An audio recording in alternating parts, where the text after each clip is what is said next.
First of all, we will recognize Raúl García Buchaca, Deputy Executive Secretary at ECLAC. Well, good afternoon, everyone. Mrs. Diana Miloslavich Tupac, Minister for Women Affairs and Vulnerable Populations of Peru. Mr. Carlos David Guachala Terrazas, Vice Minister of Planning and Coordination of the Ministry of Development Planning of the Plurinational State of Bolivia. Harold Robinson, Regional Director for Latin America and the Caribbean of the United Nations Population Fund, UNFPA. Ministers of ECLAC member states, Simone Cecchini, head of the Latin American and Caribbean Center of Demography, CELADE, Division of Population, ECLAC, delegates, representatives of civil society organizations, colleagues of the UN system, and ECLAC, friends. It is for me a great honor to welcome you to this house of all of us, the home of the United Nations in Latin America and the Caribbean, ECLAC, on this very special occasion when we are able to meet once again in person. It is a source of joy to welcome you and begin work of this fourth meeting of the Regional Conference on Population Development in Latin America and the Caribbean, which will be in session for the next 2 days, and when we will have the opportunity to address central issues of sustainable development in the region and the well-being of the population and the most important groups from a perspective of equality and the ownership of rights.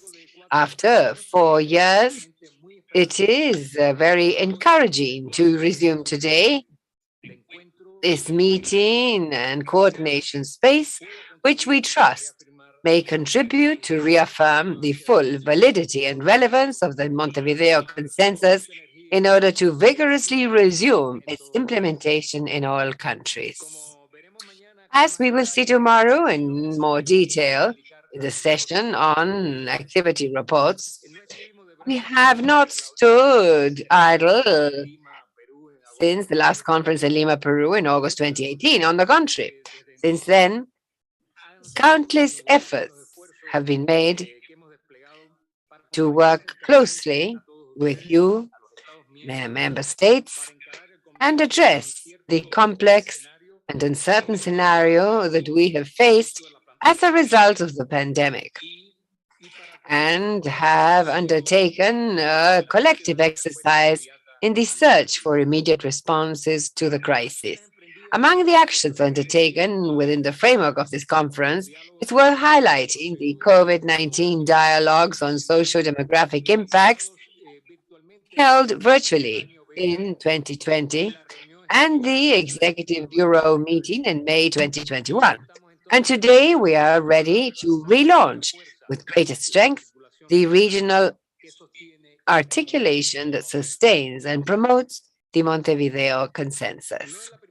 This is not the first time in history that humanity has been confronted with a pandemic, but it is the first time that a pandemic, such as the one that still affects us, erupts in a world that is far more populated, interdependent, hyperconnected, and that had been facing the cumulative effect of several concomitant crises, including the climate environmental crisis. ECLAC has stated with evidence that Latin America and the Caribbean is the region of the developing world hardest hit by the COVID-19 crisis. Its impacts have been felt very strongly and with differentiated biases on the region's population. The result of this analysis is contained in the document on the socio-demographic impacts of the COVID-19 pandemic in Latin America and the Caribbean, prepared by CELADE, which functions as the technical secretariat of the conference with the support of UNFPA. In the series of special reports on the sectoral impacts of COVID-19 produced by ECLAC, several of which were done jointly Together with other entities of the United Nations system, we now add this analytical document that addresses the repercussions of the pandemic, but from the population dimension, and includes proposals from the perspective of public policy. At the end of this session, we will have the opportunity to listen to a presentation by Simone Cecchini, which will provide data and analysis on the profound, varied, and human-faced impact of the pandemic on the three components of population dynamics, that is, fertility, mortality, and internal and international migration. Delving into the dynamics of these processes is crucial to understand why the pandemic hit the region's population groups so quickly and with so much impact, the, and which allows us to suggest some proposals for action. I would say that by this fact alone, this new document contributes to filling a knowledge gap that existed on the subject at the regional level, and therefore we hope that it will contribute to facilitating decision-making processes and the formulation of evidence-based public policy. This analysis also delves into the structural socio-demographic processes that have a direct impact on the three pillars of sustainable development. And here, we should highlight the change in the age structure and the rapid aging of the population in the region, the autonomy and empowerment of women, and advance towards gender equality, internal migration, the increase in international migration, and the recognition and evaluation of various population groups that have historically been excluded and discriminated against. We continue with many global challenges marked by increased uncertainty due to global geopolitical conflicts, continuing disruption in supply chains, the emergence of widespread and synchronous inflation, rising fuel, fertilizer, and food commodity prices that threaten food security and may trigger famine in some parts of the world, increase poverty, and inflame social unrest in our populations. In addition, on the health front, although we have made significant progress in vaccination against COVID-19, access to vaccines is still extremely unequal between countries, which conspires against a way out of the pandemic that continues and with which we insist on living in a new normality. But above all, these persistent inequalities put at risk the transformative reconstruction based on the great environmental impulse proposed by ECLAC as a unique opportunity to change the prevailing unsustainable development style. So it's urgent to move towards a caring society that puts sustainability and equality at the heart of caring for people and the planet, and to rebalance this sensitive equation. The window of time is closing. It is now or never. But the tasks are not easy.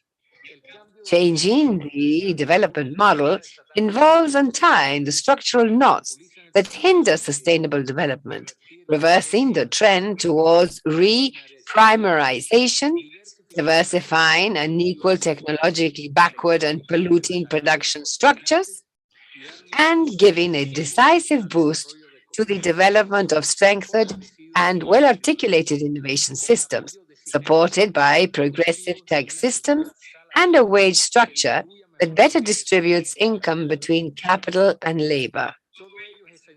All of this is essential to leave behind the matrix of inequality that divides and separates us from the cradle onward, and to eliminate the culture of privilege, which not only normalizes enormous gaps that exist within our societies, but also reinforce and reproduces them.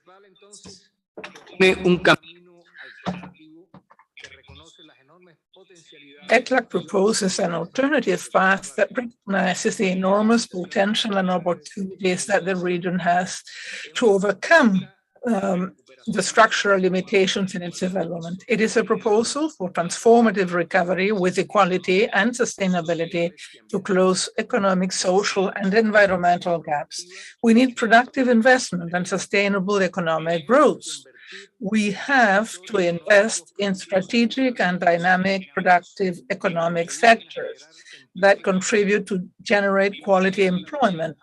We have to reduce the environmental footprint and improve the prosperity of the population without exclusion. We also need universal social protection systems and integrated health systems. It is urgent to install an effective care system that, in addition to contributing to the general well-being of the population, is based on women's autonomy and gender equality, breaking down the sexual division of labor and the overload of care responsibilities on women. None of this is possible without a profound cultural change that involves expanding and improving our education systems, which suffer from segmentation and backwardness in multiple aspects, and still do not receive sufficient resources and attention to train current generations under other patterns.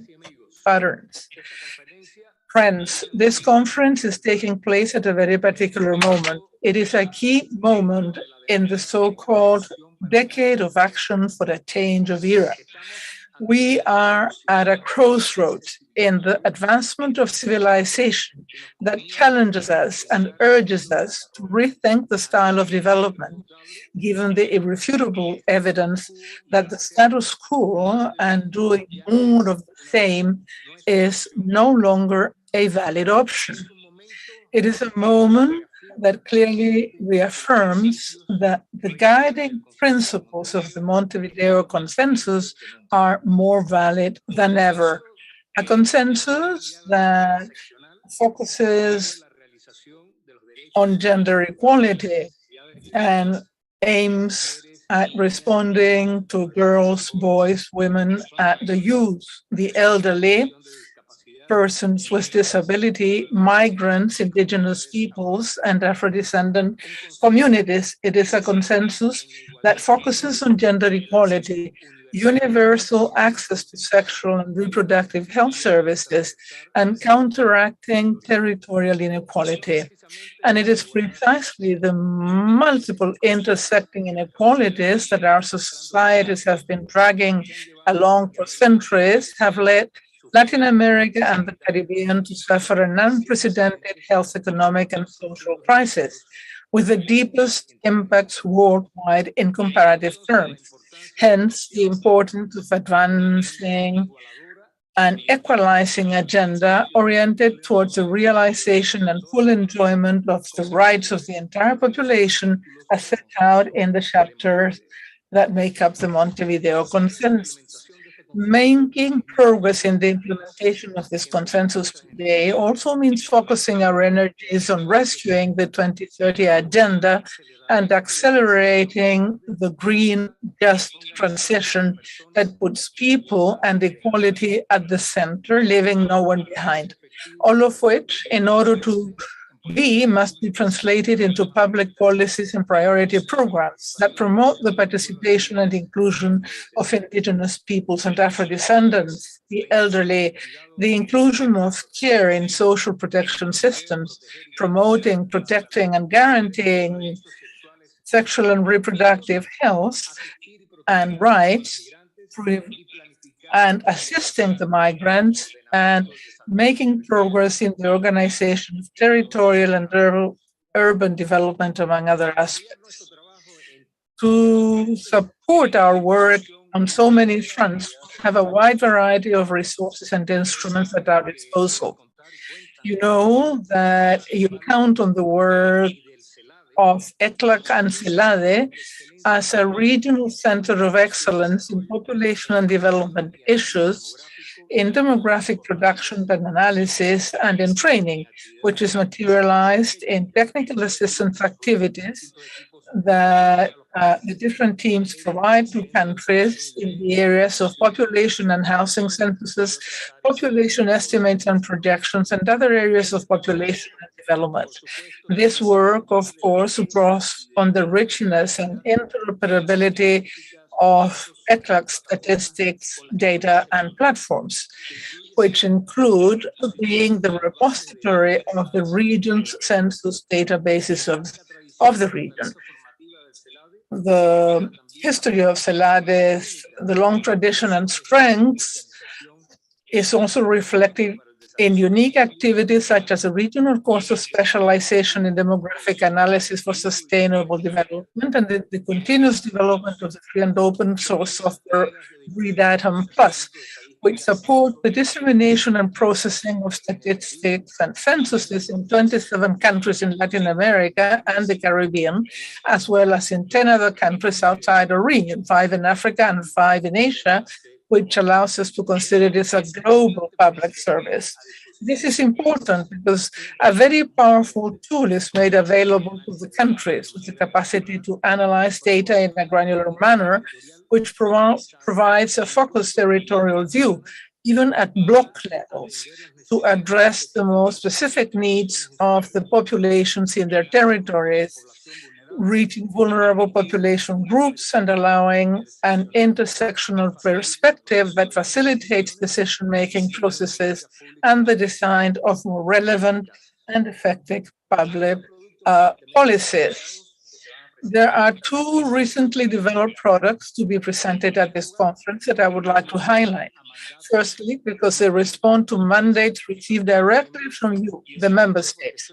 And secondly, because I am convinced that they will strengthen the follow-up processes of the Montevideo Consensus at regional and national level.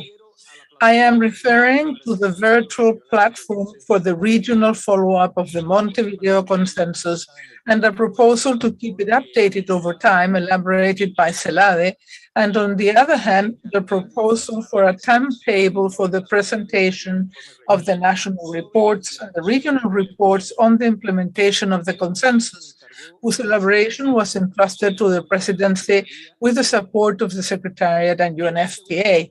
I am sure that both instruments will allow us to be ready to systematize the follow-up of the consensus, promote the exchange of experiences and learning among peers, and something to which we attach great importance at ECLAC, to gather the views and the contributions of the civil society, which has been a fundamental pillar of the consensus since its origin in 2013. And this leads me to recall that we are very close, as we said, very close to 10 years since the first meeting of the conference at which the Montevideo Consensus was adopted. And we want to take the opportunity to celebrate this anniversary, to celebrate the progress made since then, together with all of you, and together, and of course, you are invited to that celebration, and of course, with our strategic partner, the UNFPA. In conclusion, I would like to thank the government of Peru, represented here by Minister Miloslavich, for its contribution in this almost 4 years of leadership at the helm of the conference. Despite the challenging times, I am sure we will listen to her very carefully to hear his testimony of having fulfilled and managed to maintain the dynamism of his forum. My sincere thanks also to our long-standing partner agency, UNFPA, represented here by its regional director, which acts as a custodian of the consensus. I would also like to thank all of the ECLAC team and CELADE in particular for all the work that has allowed us to be here together today. And finally, and perhaps most importantly, my recognition and congratulations to all government and civil society organizations that are accompanying us, and that from their respective mandates and perspectives are collaborating to ensure the success of this meeting and to promote the co-implementation of the consensus in their respective countries and territories. I wish the working sessions of the conference and the side events will be productive. I hope that at the conclusion of the work next Thursday, we leave with a renewed commitment to the Montevideo Consensus on Population and Development in Latin America and the Caribbean. Thank you very much. Muchas gracias, Raúl. A continuación, Harold Robinson, director regional para América Latina y el Caribe del Fondo de Población de las Naciones Unidas. Thank you. Now, Harold Robinson, Director of UNFPA for Latin America and the Caribbean. Mrs. Miroslav Tupac, Minister of Collaboration from Peru. Mr. Raúl García Buchaca, Assistant Executive Secretary of ECLAC. Mr. Raúl Yáñez, Mr. Simone Chutin, Director of CELADE, Division of Population. Ladies and gentlemen, heads of delegations of member states of ECLAC, Mr. and Madam parliamentary representatives, representatives of civil society, academic organizations, representatives all, thank you very much on behalf of the Fund of Population. I would like to cordially welcome you to this 4th Regional Conference on Population and Development, and thank you for your face-to-face or virtual attendance. It's a moment of great excitement with mixed feelings. On the one hand, to be face-to-face, something desired for so long, and this meeting had to be deferred this way 2 years, and the terrible circumstances of the pandemic that we had to postpone it. And on the other hand, the sad conclusion that our region was the most struck by the pandemic, especially in terms of mortality. Our region, with 9% of the population, generated 30% of fatal victims, and that should lead us to deeply think about the causes of that situation and the society that we have built. Profound reflection indeed. Well, 10 years back, in August of 2013, and within the framework of the first meeting of this conference, the governments of the region agreed on the ambitious conceptual framework guiding us. The Montevideo Consensus continues to be the most advanced, comprehensive intergovernmental agreement on the matter worldwide. And therefore, we need to be very proud of that, and we should continue to make this a reality. Our region should be proud of having included topics and matters that still have not been globally agreed on. For example, specific objectives in matters of sexual and reproductive rights, and a chapter to move forward in the situation of persons and peoples who are Afro-descending. Our agreements are fully enforced beyond within the framework of tremendous challenges in Latin America and the Caribbean, in terms of what we face, in terms of what we've experienced by the social economic crisis and pandemic of COVID-19. Therefore, the focus of the conference is to share and evaluate the implementation of public policies, trying to achieve the strategic objectives that make up the different chapters of the Montevideo Consensus. UNFPA supports this strategic approach regionally and mainly through the country offices with the financial and economic cooperation. The juncture of caused by the COVID pandemic places us in a situation stressed by social, health, economic challenges that are interrelated. Inequality, main characteristic element of our continent, is tragically ever more visible. Health, employment, well-being were not equally affected for everyone. The backwardness in some areas like maternal mortality and vulnerability of gender affect more women, youth, people with disabilities, Afro-descending groups, migrants, and indigenous peoples.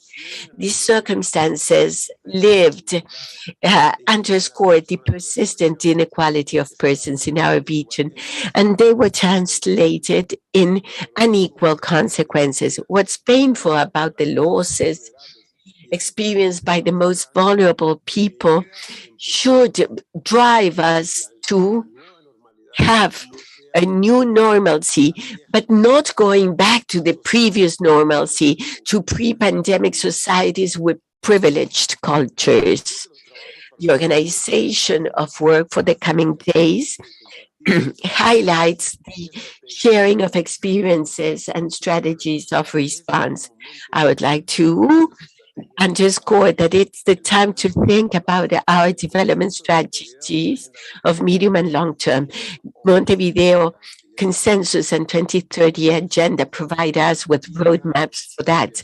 Next year, we will have 10 years from the approval of the Montevideo Consensus. It will be an excellent opportunity to celebrate the achievements and make an exhaustive review of the degree of compliance of priority measures by each country. Furthermore, it will be the year prior to celebrating 30 years of agreements of El Cairo in the International Conference on Population and Development of 1994. It is another major opportunity for our region to globally share its progressive agenda, and hopefully countries will agree on that the coming years.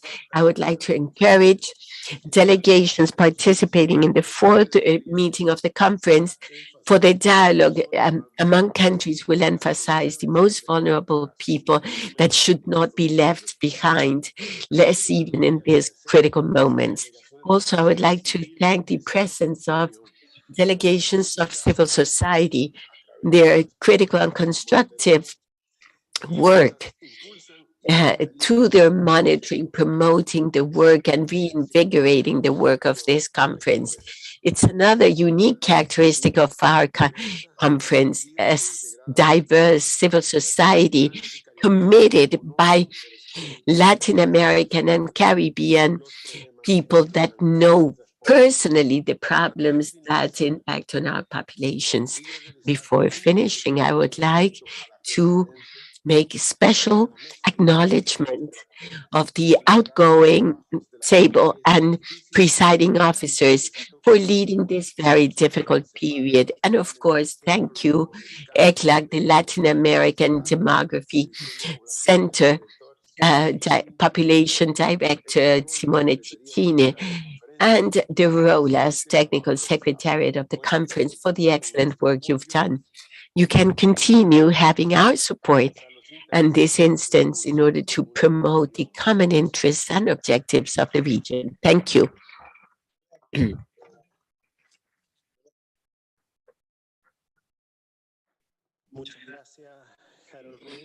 Thank you, Harold Robinson. Now, the floor for Mariana Tupac, Minister of Collaboration and Vulnerable Peoples of Peru.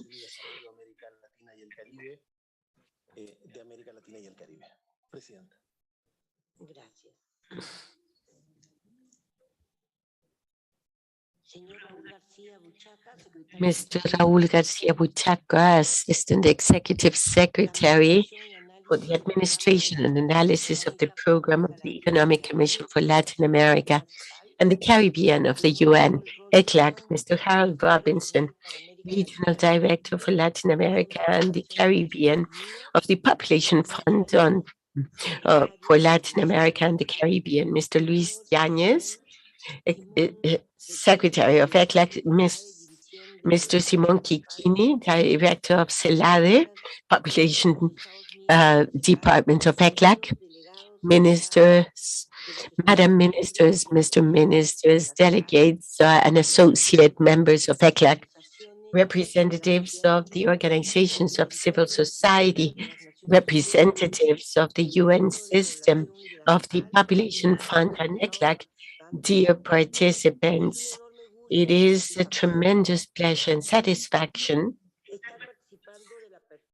to take part in the opening of this highly expected fourth meeting of the Regional Conference on Population and Development of Latin America and the Caribbean on behalf of the government of Peru and as chair of the presiding officers of the regional conference. My government and President Pedro Castillo send his greetings to all of you for the opening of this meeting. From the Ministry of Women and Vulnerable Populations of Peru, an agency in charge of the chair of these 4 years since the third meeting of the regional conference in Lima in August of 2018. We want to express our thanks to the countries of the region for having entrusted us with the responsibility and honor to chair this conference. We have placed our greatest effort and commitment to continue promoting and deepening the implementation of the Montevideo Consensus on Population and Development in the countries of the region. For that, we have worked collaboratively with many players as governments, organizations from civil society, international agencies, academic institutions, joining efforts and capacities. As you well know, the Montevideo Consensus is the intergovernmental most important agreement in our region in matters of population and development, and one of the most advanced instruments of the world. Furthermore, it is the regional expression of the action plan of the International Conference on Population and Development after 2014. We are mindful of how much remains to be done, and thus we know that the pandemic of COVID-19 has multiplied and exacerbated the difficulties we had in the region for the comprehensive implementation of the consensus, but also it has dramatically struck the millions of Latin American brothers and sisters from Latin America and the Caribbean, particularly women, and especially those groups of population in greater vulnerability, like girls, boys, and youth, elderly boys and migrant boys and girls, indigenous peoples, Afro-descending populations, persons with disabilities, and the LGBTIQ, among other collective groups. In this consensus, and in spite of the progress in implementing the consensus since 2013, remaining challenges are even greater and more pressing, and linked to a great extent to the major gaps in countries inside population groups and now have worsened because of the health crisis. The pandemic has exacerbated poverty, inequalities, labor disprotection, educational and digital gaps, as well as it has increased the remunerated and non-paid workload of women, affecting them particularly in our region. As ECLAC points out in the social overview of Latin America 2021, the health crisis is still in force and the region is the most vulnerable one in the world for this pandemic. As a result of that economic, health, and care crisis, prolonged crisis, the extreme poverty rate, according to ECLAC in Latin America, has gone up from 13.1% of the population in 2020 to 13.8% in 2021, a 27-year backwardness. This means that the amount of people in extreme poverty situation would go from 81 to 86 million. A figure that, of course, uh, urges us to redouble efforts and policies of states in order to mitigate and face this true economic and social catastrophe. Thus, Latin America and Caribbean continue to be unequal. It's clear that the region still has a long way to tread, especially in all areas of the population development agenda. This will call for sustained policies throughout time and jointly with deepening the approaches of rights, interculturality, and gender allowed to have progress and avoid stagnations.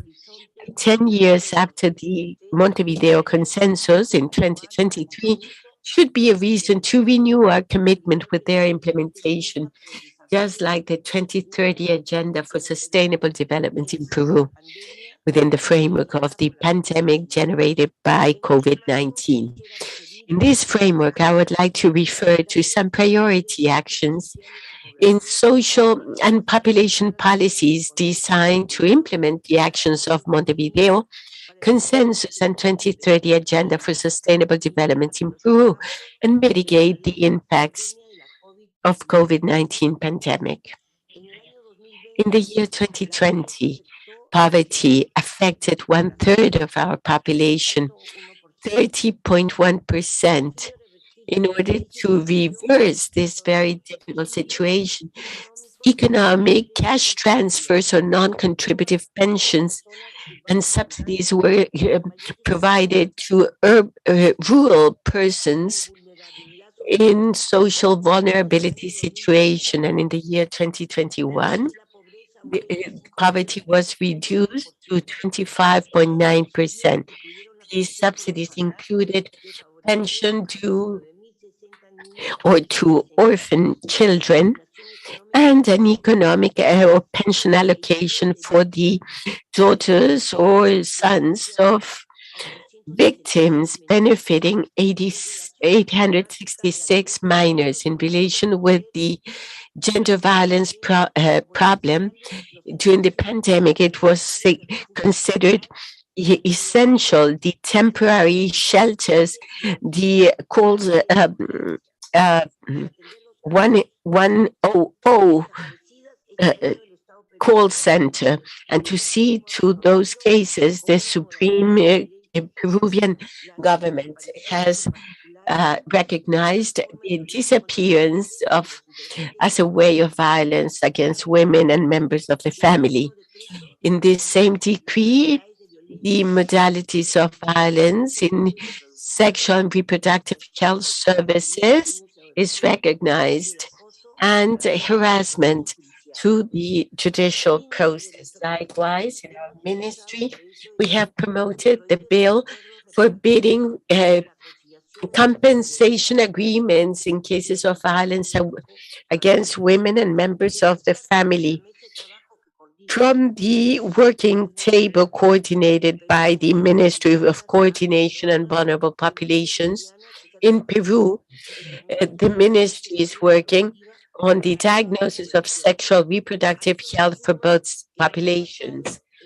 In May of last year, the national policy of Afro-Peruvian people was approved. And before concluding, I would like to express the acknowledgement and gratitude of this chair to ECLAC, who has fulfilled a remarkable work in the Secretariat and the SELADE as technical secretariat of the conference.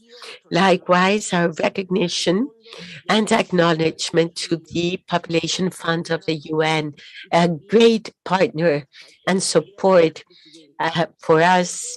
I cannot but underscore the role of civil society, especially those that of feminist organizations who, from the very beginning of the process, led to the adoption of the Montevideo Consensus in 2013 and has played a protagonic role in the discussion of instruments for the monitoring and implementation, as well as driving new issues and problems, thus expanding the agenda within the framework of the conference. And one essential aspect of the organization of civil society have been essential for accountability from government. And in this framework, we wish greater success to the new chairmanship of the Regional Conference on Population and Development of Latin America and the Caribbean, and tell them that you have the full support of the government of Peru. Thank you.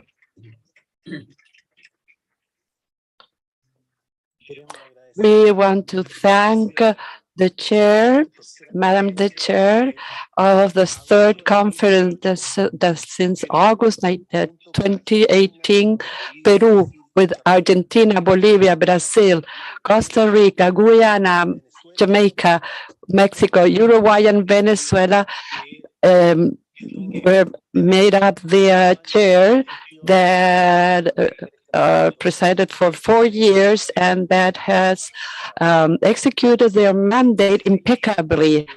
And now is the turn for the election of the next 2 years, the chair for the next 2 years, and for presiding the works from now on.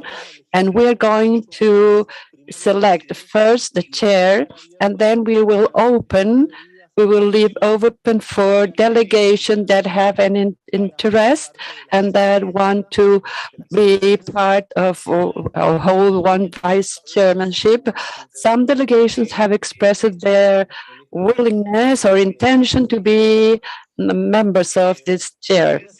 For at least when we, at the completion of the meeting in Lima 2018, the delegation from Bolivia, without knowing that 4 years will pass, their interest of chairing the meeting. This meeting is held at the ECLAC headquarters, but I want to ask you, after many rounds of consultation with different delegations, are we now in a position to select the delegation from Bolivia by acclamation for the chair of this fourth conference? If this is the case, we elect Bolivia.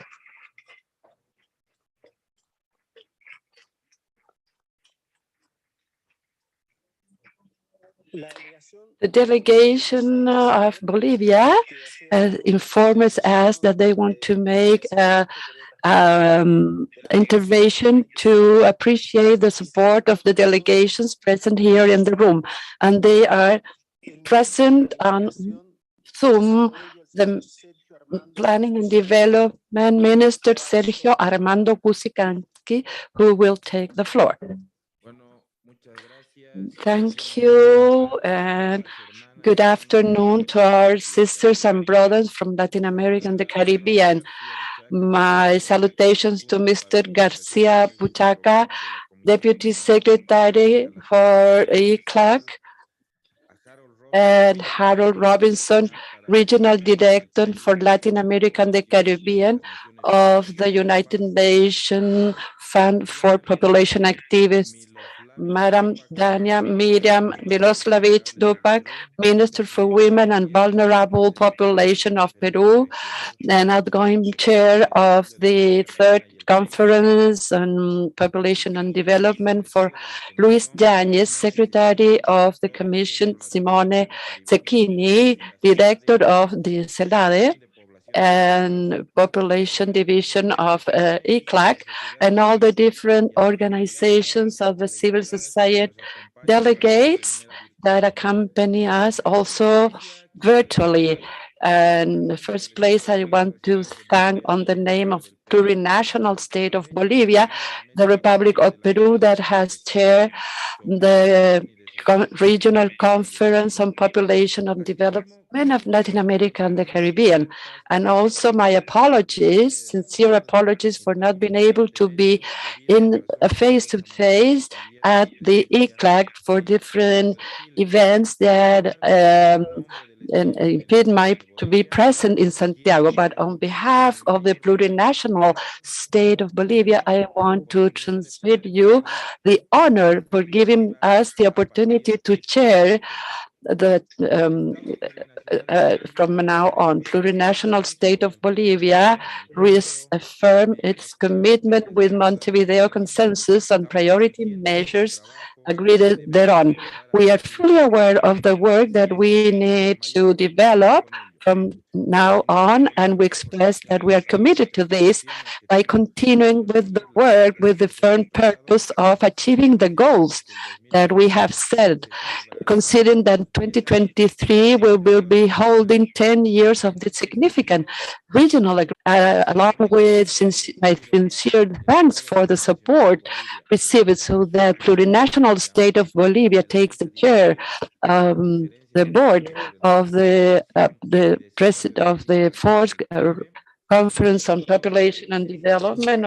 I invite countries, agencies, and representatives from the civil society to participate, involve actively in the development of this event. And thank you.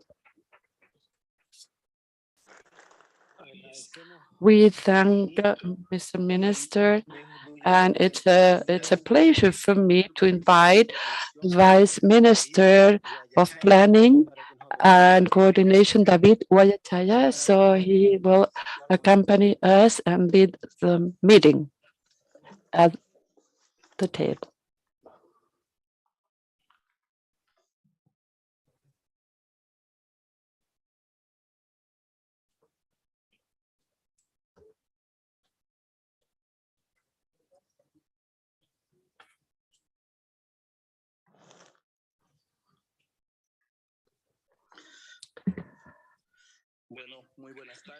Good afternoon. After the intervention of Mr. Minister of Planning and Development, Mr. Sergio Cusicante, Mr. Delegate, you have in front of you the document LS 4.1 provisional agenda that I subject to for your consideration.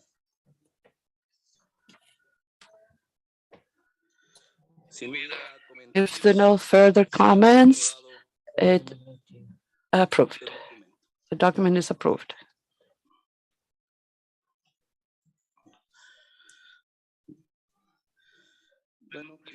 I want to invite Mr. Simone Cecchini, Director of CELADE, Population Division of ECLAC, who will present the socio-demographic impacts of the COVID-19 pandemics in Latin America and the Caribbean, a document prepared in compliance with the agreement of paragraph 23 of the agreements of the Regional Conference on Population and Development for Latin America and the Caribbean, held virtually on May 20th of the past year.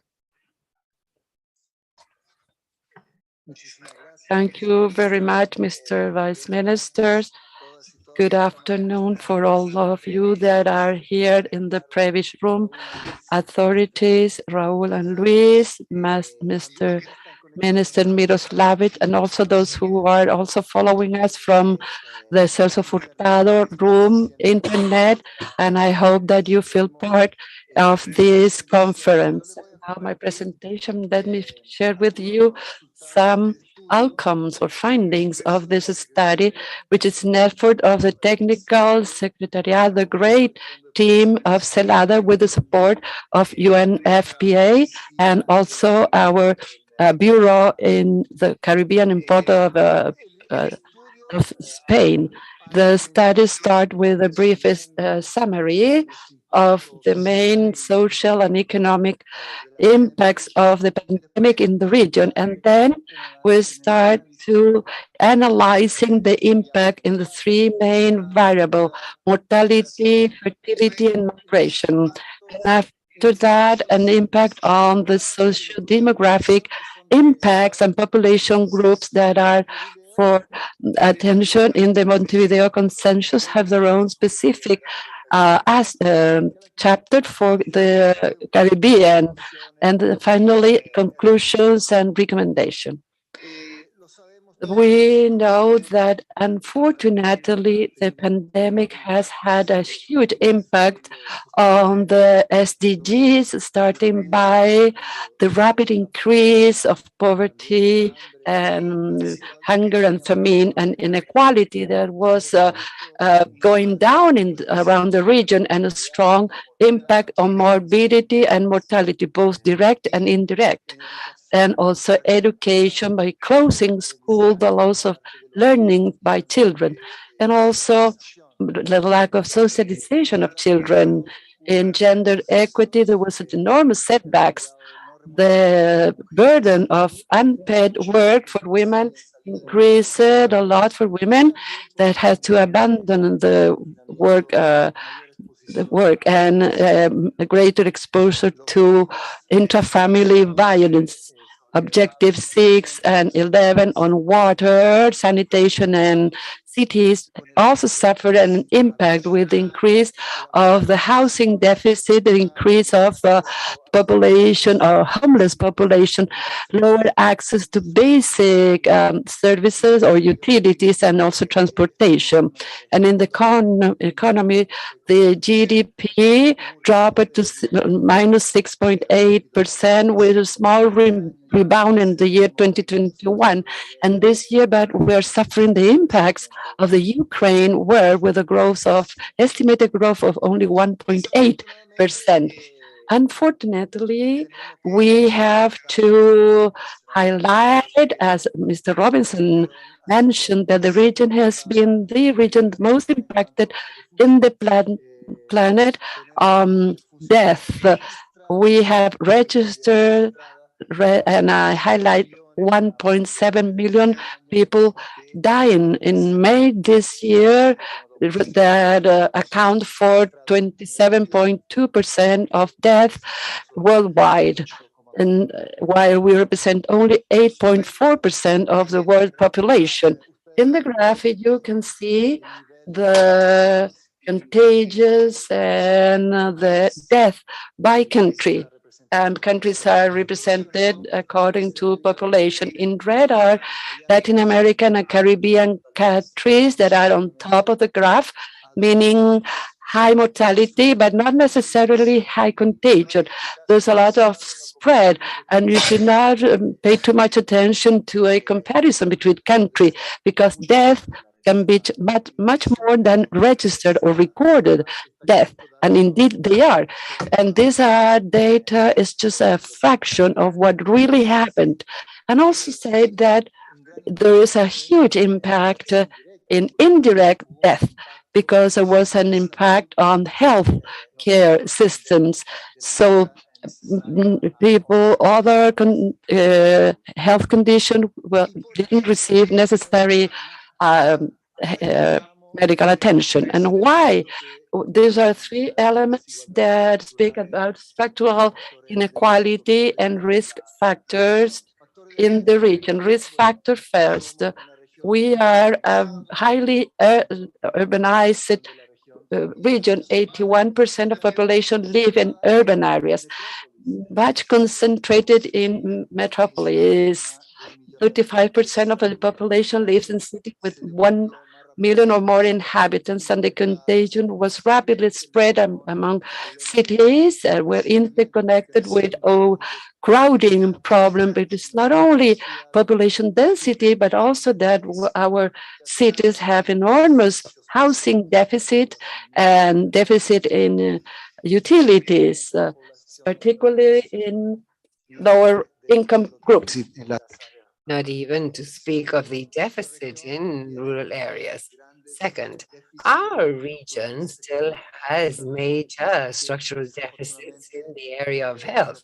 And unfortunately, in the countries, many systems are fragmented, and we're not always able to respond to these great waves of contagion. And third, the social determinants of health. We wanted a case study, well, we had it, unfortunately. unequal distribution in the planet and level of income, and also different types of inequality: gender, race, age, territory, economic, and all of these inequalities uh, eh, came together and with these very poor results. And so the population with higher levels of vulnerability and deteriorated health conditions suffered most. Now, here, a focus on overcrowding. We have different thresholds here. We're considering 2 or more people living in a single bedroom. And if we cross-match this to the percentage of overcrowded population and excess mortality, we have the data by municipality in 4 major cities, as you can say here, Lima, San Jose, Santiago, and Sao Paulo. There is the greater the overcrowding, the greater the mortality. So unfortunately, this proves with overcrowding, it is impossible to maintain physical distancing, contagion. And here, once again, those who suffered were those households and areas lagging behind. So people living in poverty. Now, the results were very poor, but we should also highlight that countries did not sit back with their arms crossed. We must recognize the efforts made in mass free of charge vaccination based on primary health services, and the WHO says that by April, about 2/3 of the population in the region had a full scheme of vaccination, of course, with tremendous inequalities among countries and even within countries. Now, governments did provide emergency social protection, cash transfers, food, and sometimes suspending payment of commodities, especially in the times of greatest need. There was also this fear that the essential care network might collapse during the lockdowns, but fortunately, this was not the case, and it was possible to continue distributing food and care of all types. And well, inequalities characterize us. However, digitalization was enhanced for health, purchases, and many things. Unequal, of course, but nevertheless, it helped to even out things. With regard to vaccination, of course, we have seen that since it started, mortality is down. A Lancet study is just out estimating in approximately 20 million worldwide the number of lives saved thanks to vaccination.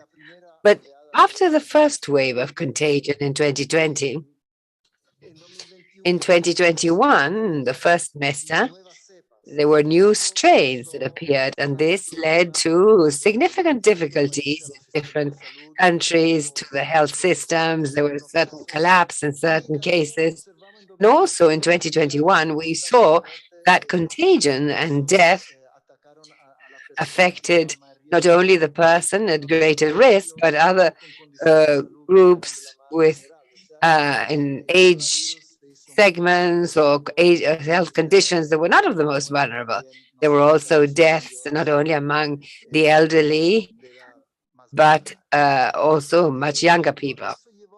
And this meant that in some countries, during the first semester of 2021, we saw greater deaths than during 2020. And then, as has been said, the vaccines arrived, and so the number of deaths started coming down. And today, there are countries that have vaccinated more than 70% of the population with a full scheme. Chile, Colombia, Costa Rica, Cuba, Ecuador, Peru, Uruguay, and unfortunately, there are also countries such as Haiti, although they have a low rate of mortality due to COVID, they have not been able to vaccinate a high percentage of their population. And now I would like to move on to see the impact of the pandemic on the demographic dynamics. And here I'm going to use data that are not necessarily in the data, in the report, because the data will be launched now in June within the framework of the World Population Prospects of the UN, and Celade we contributed, and that is why we can share some of the data here for Latin America. And so here, this is very relevant. This is indicator life expectancy at birth. I think that this is one of the best indicators of development because it sums up for a person if the mortality condition stays the same in their country, how long will they live? So this indicator since 1950s has increased. This has been a great achievement in the region. We went from a life expectancy of just 48.6 years to 75.1 in 2019. A major achievement. And there have been some setbacks. If you take a look at the curve in 2010, there is a drop, a slight drop for the region, but this has to do with the dramatic situation, the earthquake in Haiti in 2010. But today we know that the pandemic really affected life expectancy, and so by 2021 it had dropped to 72.1%. Sorry, to 72.1 years. And women, of course, have a higher life expectancy than men, and these segments in men during COVID-19, the life expectancy fell by 2.9. And now we were hoping that the curve will again rise and life expectancy increase. This is the regional average for both genders, and also we can break down by sub-region and compare to the rest of the world. In fact, in terms of the loss of life expectancy, we did not do good, worse than worldwide, 21.8. So we lost 2.9. And at sub-regional level, Central America was the sub-region when more years were lost, 3.6, and the Caribbean, the decline in life expectancy was faster, was less in 2020, but it increased a lot in 2021, whereas in the other sub-regions, the opposite occurred. And we're going to analyze this a little later on. And also, of course, we must remember that this is a good indicator of development. There are major inequalities among countries. For example, in our region, we are going from a life expectancy of 63 to 78 in Chile. So 63 in Haiti, 78 in Chile. Now, speaking of the Caribbean, what happened? Since August 2021, we can see that the mortality rate doubled, that of Latin America. And this has to do with vaccination, because unfortunately, we can see that in Caribbean countries, there was a low level of vaccination, and this has contributed to pushing up the mortality rate. The highest here for the USA, Canada, Latin America, the orange curve that reaches the level of Canada and the USA, whereas in the Caribbean it remains quite stable. And this is a matter of public policy, and we must see how to respond to the concerns of the people that has reluctant to be vaccinated out of fear of the long-term effects, a lack of confidence in the government, in the medical authorities, or having existing conditions. Now, of course, the impact was very high on sexual and reproductive health services, and there were limitations in terms of access to these services and contraceptives. For example, WHO says that in 2020 there was a reduction of by 40% in pregnancy checkups, especially in the different countries of the region. And also, here there's a report on a UNICEF survey, and we can see that the disruptions to family planning, prenatal care in 2020 was there. Yes, but some did continue even in 2021. And so the impact was major in family planning, advice, and contraceptives, and access to safe abortions. So all of this has led to multiple vulnerabilities, especially affecting women that already have major obstacles in enjoying their rights.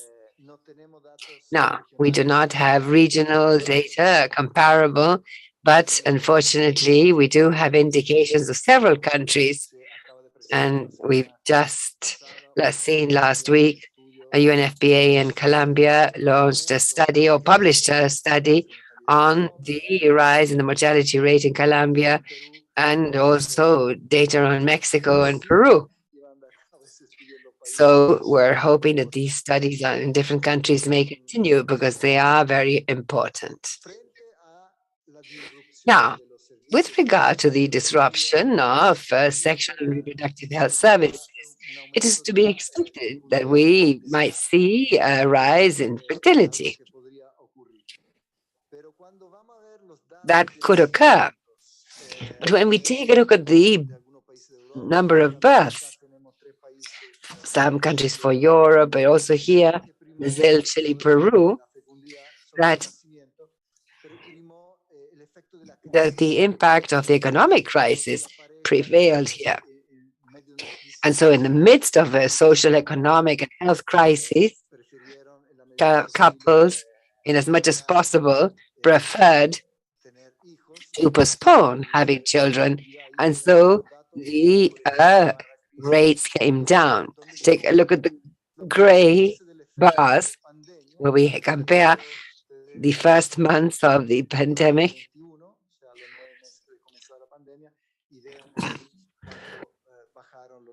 and see there how the number of births come down, especially in Chile.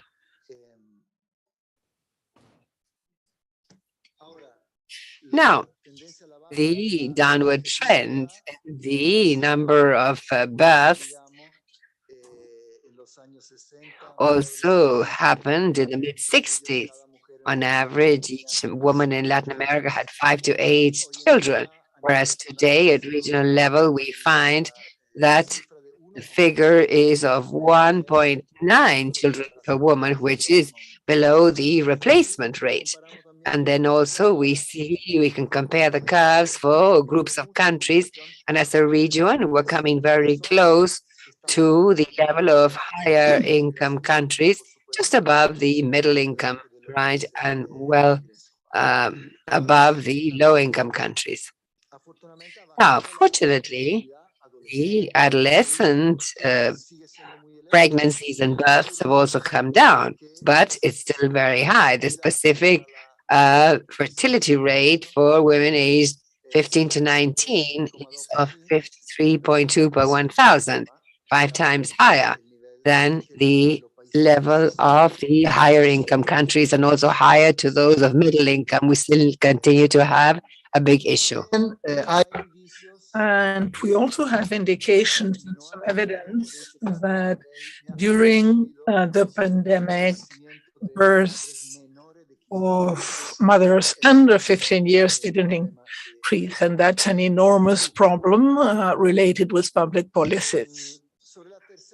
Regarding the third variable of the demographic trend after mortality and fertility, international migration, what we can observe is that the migration continued even though the borders were closed. What has happened, we know this in public policy, the countries, due to the pandemic, closed their borders, and so there was a restricted access to the countries and then an opening. But what we observe is that border closures led to a greater irregularity, but the flows continued Mexican, Central American, towards the United States, or people from Venezuela. So we have this mixed irregular migration, and we should point out also that some flows are really amongst the most dangerous in the world, with lives that are lost, especially women, children, adolescents, persons that crossed the Darien Gap. In 2021, over 125,000 people crossed the jungle, and also the irregular crossings at the Coltani border crossing in the Chilean Bolivian highlands. Now, regarding internal domestic migration, we do not have much evidence, but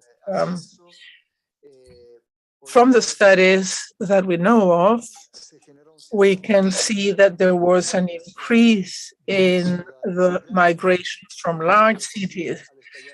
When the pandemic, there was the outbreak of the pandemic, people went back to their origin communities, rural areas. Some changed to new residences in small cities or suburban areas, even to the seashore. We do not know what the long-term effect will be of these movements. Of course, they can be reverted, but what we do know is that in the region we have a certain condition of outmigration, and we expect this to be more pronounced due to the pandemic. In the Mexican Valley, we see some outmigration. Now, long-term demographic dynamics, we have the population pyramid, which in the 50s and up until 85, they looked like pyramids, but today, truly, the pyramid only happens in the more advanced age groups. The base is very even, and that is the populational aging phenomenon. And in December, we will have the conference on aging to discuss the implications of these trends. Now I would like to move on to the analysis of the impact of the pandemic in the context of the Montevideo Consensus. And I would like to begin with mortality, some policy actions, some things that should be done. In the first place, I would like to point out that the differences between figures that we have to analyze carefully, but we know that there are differences between countries, territories, population groups that reflect structural inequalities, and also we have different institutional capacities. We have strengths of the health systems, of the monitoring systems, statistical systems in some areas. Then we have to accelerate vaccination, but in all age groups that can be vaccinated, and going especially to those social groups and countries that are lagging behind. And this would help stop the new variants that complicate the pandemic that is not over yet. There are also actions. The PAHO created the genomic surveillance network, and we have continued those efforts for genomic sequencing of the virus, to understand the variants and understand it in the region and be ready to face the new viral strains if need be. And from a monitoring point of view, we've seen the importance of the civil registry and vital statistics systems. We have to keep them functioning and we have to strengthen them. We need real-time data and disaggregated data, for instance, according to age, gender, ethnia, etc. We've analyzed a little bit that, but we still have to go deeper in data disaggregation.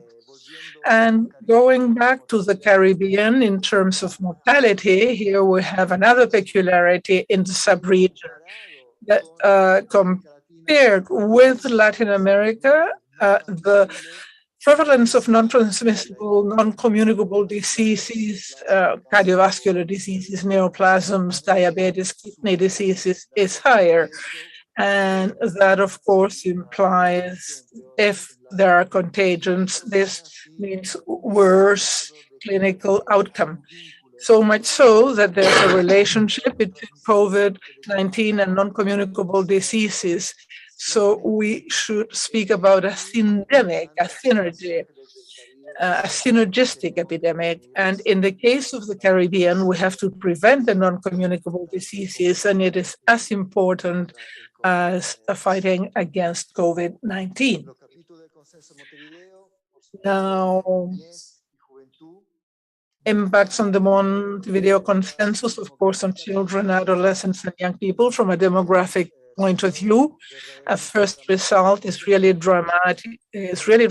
And that's the problem of orphanhood. We haven't spoken much about that. In a region compared with other regions, there's been very high rate of orphanhood. In Peru, 1 out of 100 children were orphaned.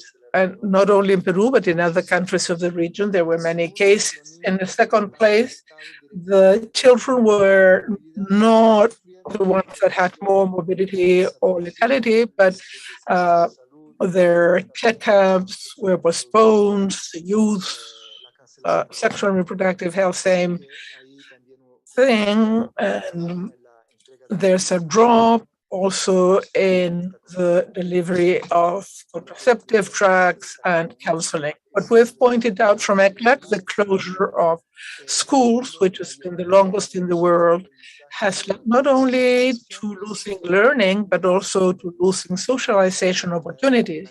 And that is reflected in mental health problems because of orphanhood, because of serious disease of the relatives, because they cannot be in person, because they have to be locked in. And the problem of mental health emerges as something very important.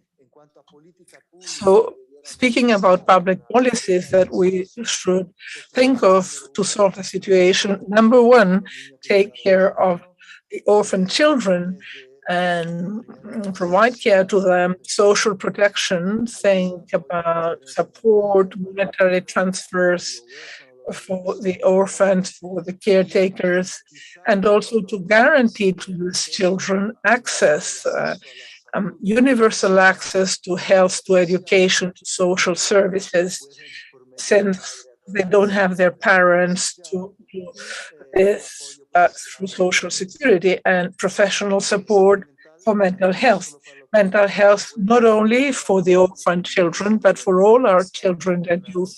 We have to think about national problems. We have to promote, of course, sexual and reproductive health services and education in that area, and education regarding sexuality. So there we are related with priority actions of the Montevideo Consensus, access to quality education. Now, we go back to in-person, and we want to eliminate aggression and violence. This is something that we will see for different groups of population, but the digital divide, because the poorest children couldn't do much in the virtual world, sharing the mobile phone of their parents, etc. So that's a big issue on which we have to work.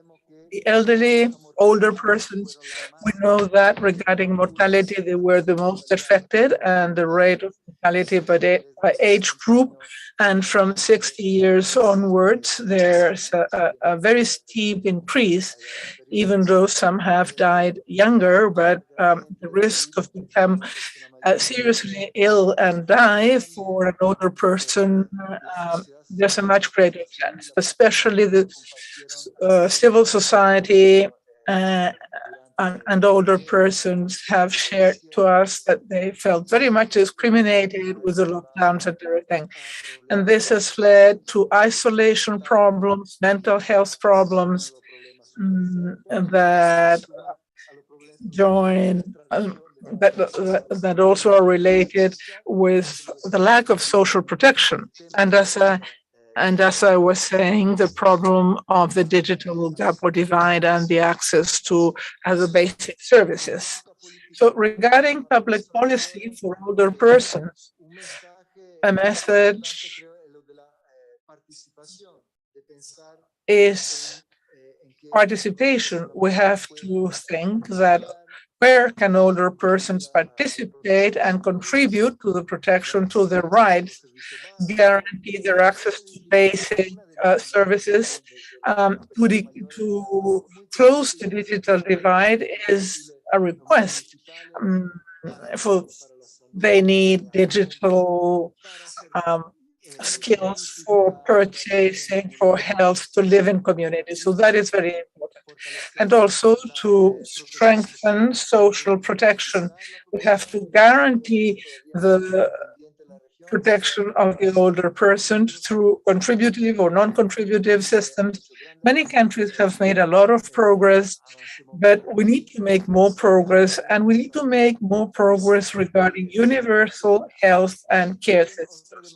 And another demand is to harmonize legislation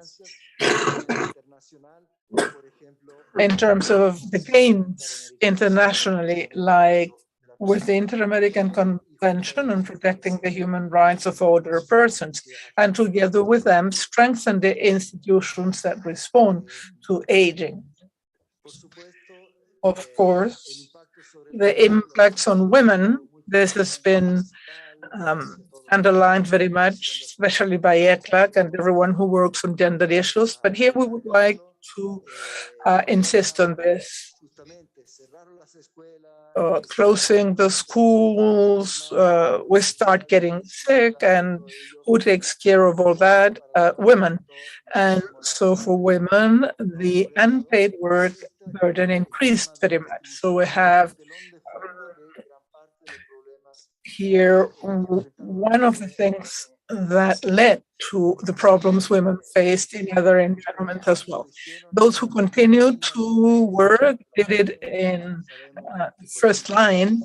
We know that in the health sector, many of the occupied persons are women, 72.7%, but they don't have the power to have an impact on the policies. In 2020, we had ministers of health, but with a lack of parity in the ministries and policy decisions. Now, labor market participation, here we also have to point out the big impact endured by the women who are remunerated domestic workers.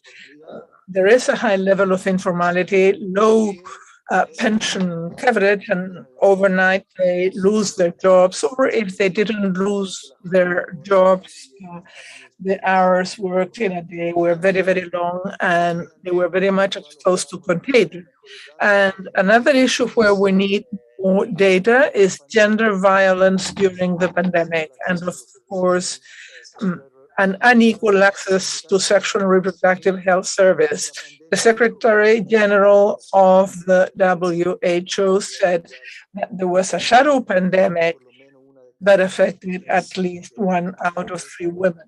And of course, with the most vulnerable and affected the most vulnerable women were the most affected. This graph, you've seen it before. Labor participation of women dropped very much in the pandemic. In 2020, we had a backwardness of 18%, 47.7%. There has been a recovery.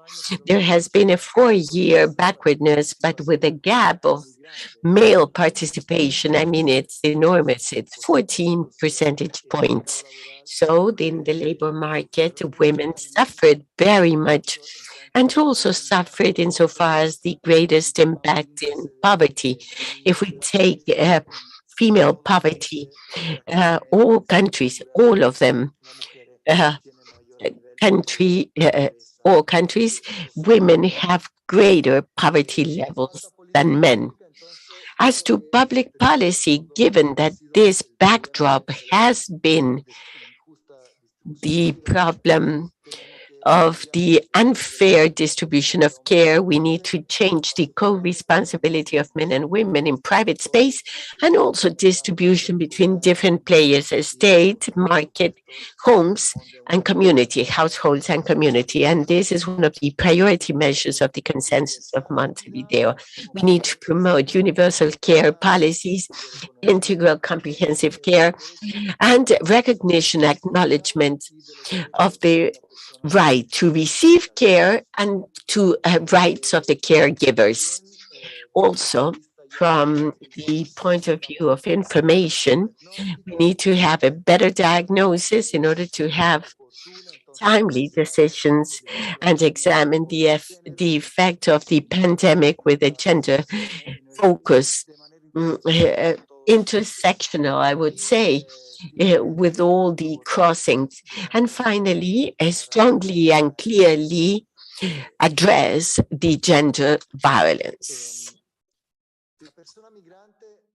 The migrant person, I mean, migration has not stopped, and the migrants have had have suffered a great impact by the pandemic. All of them, those that stayed to live out of the country of origin, those who were unable to leave, those who were transiting irregularly, the refugees, and especially there, the most vulnerable groups, women, girls, boys, adolescents, especially with the drama of the unaccompanied children.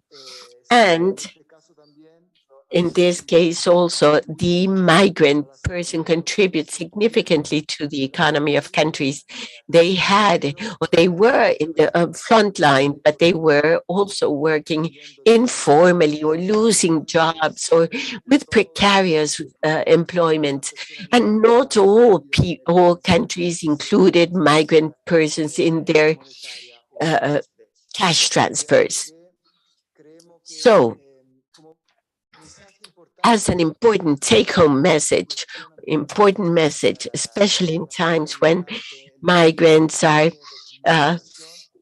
questioned in different countries, we need to give the message that the migrant persons significantly, importantly contribute to our economy, societies, culturally, and also from the perspective of rights, they need to be incorporated to the systems of health, of education, social security. We need to save lives in the border crossing lines where people lose lives and restrict the use of detention as an administrative manner.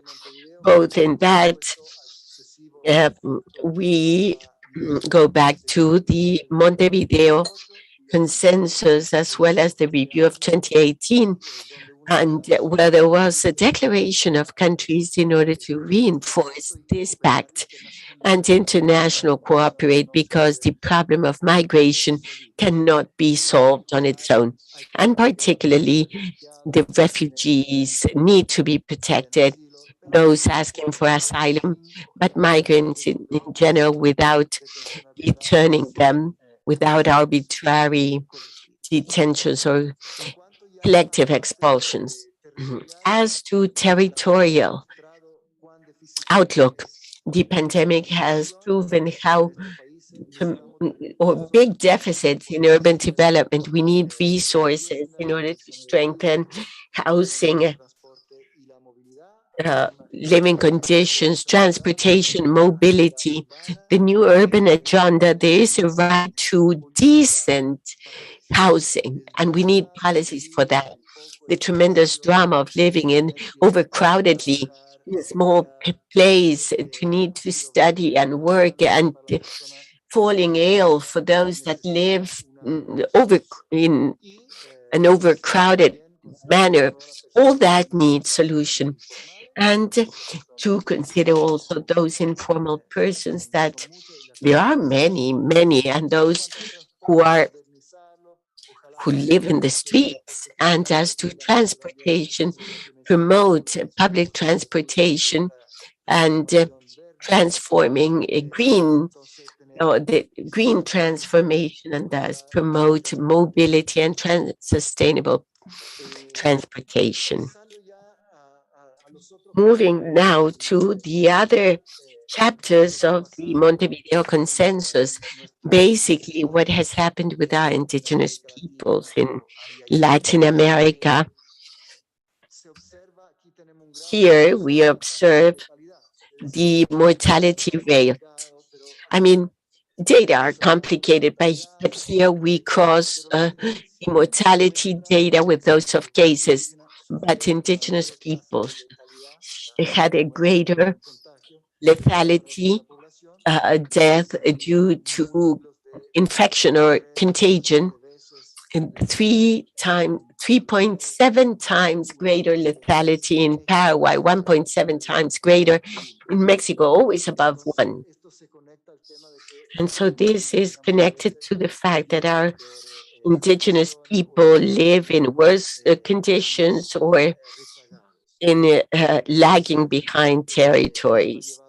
And so this has led to many, many deaths, especially in the elderly people, that could involve cultural laws that cannot be recovered. I mean, in indigenous communities, you lose this cultural wealth.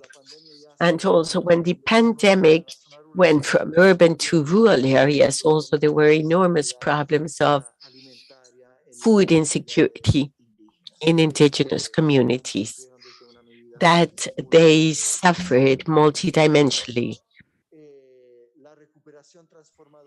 In this case, transformative recovery, we need to think together with the indigenous peoples, autonomous measures, many. I mean, indigenous peoples organized, and we need to learn from that to do develop greater efforts in order to make the most of access to health. Still, in territories, there is a lack of access to health in indigenous peoples. This needs to be guaranteed interculturally, promote therapeutical resources in indigenous communities. Also, another territorial issue, and that was seen in the pandemic, due to these, there were demarcation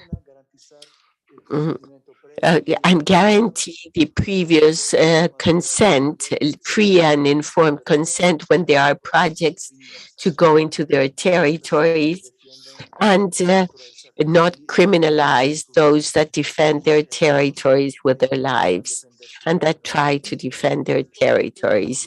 And of course, statistical issues that are very important, self-identification in order to visualize all those gaps and the many inequalities that are key for public policy. Afro-descending peoples and communities also had a complicated experience and results after the pandemic. Aside from Panama, in the other countries, they are higher than the rest of the population. In Ecuador, for example, 1.8 times, in Colombia 1.4 times. In countries where poverty is less, as Uruguay, a big difference, 2.4 times more. So we have fundamental problems of poverty, discrimination, racism, and therefore we need to speak and see to that.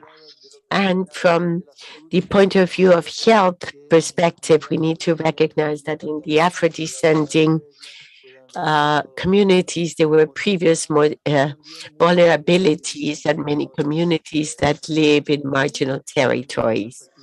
And also productive activities were affected, and especially Afro-descending women that had to dedicate themselves to caregiving.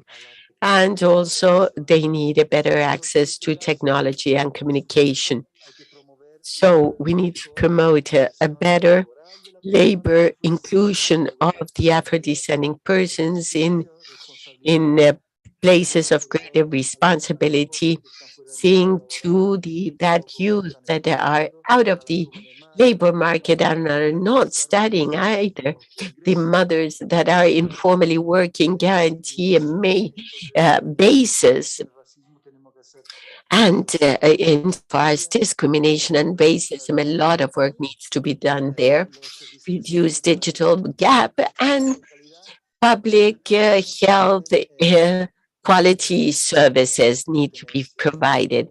And also recognizing cultures and view and visualize or make evident that they are persons, Afro-descending persons. And now with this, we will be concluding this presentation. In the region, census data we've reported country by country tell us that around 6.5% of the population of the region has some type of disability. And here, the impacts were serious, very severe in health, little care, access to medications, in technology and communications, specific barriers that people with disability have. If there are problems for school dropouts for children, for those with disability, that has been even greater for those with disabilities. At least with virtual teaching or remote learning, we have included sign language, although not enough. Great problem in access to work and labor was made very sexual and reproductive health. And this is the challenge that we have from now on. It's still the time of the pandemic. We need to continue with the vaccination for all groups and preventing non-transmissible diseases evidenced in the Caribbean, guarantee and respect the rights of all, and also collective rights of indigenous people and Afro-descendants for progress in democracy that could become a real multicultural democracy.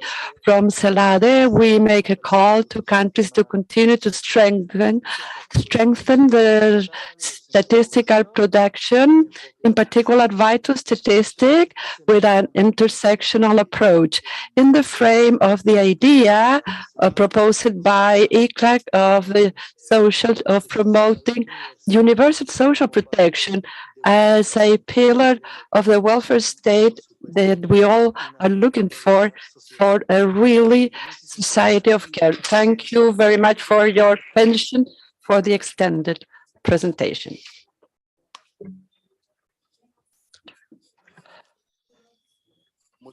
Thank you very much to the director of CELADE, Population Division of CEPAL, Simone Cecchini, for his presentation encompassing the devastating consequences of the COVID-19 pandemic in the different population groups, proposing at the same time lines of action with the Montevideo Consensus and the Agenda 2030 for Sustainable Development. With the collaboration of Mr. Secretary, we're going to open a space for the intervention of national delegation to share about what have been national impacts, challenges, and progress made in the implementation of the Montevideo Consensus. Now, to start the round of intervention, let me invite Mrs. Sandra Didado, Secretary for Healthcare Access of the Health Ministry of Argentina. Thank you very much, Mr. President. Good afternoon.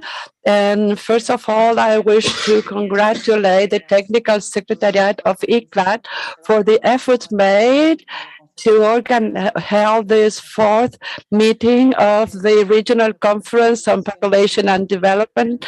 I appreciate the continuous support of UNFPA to our countries, and we must ensure that the pandemics evidences the irreplaceable role that states have and shall continue to have in ensuring human rights of population and in leading economic development with equity, gender perspective, and social justice in all territories.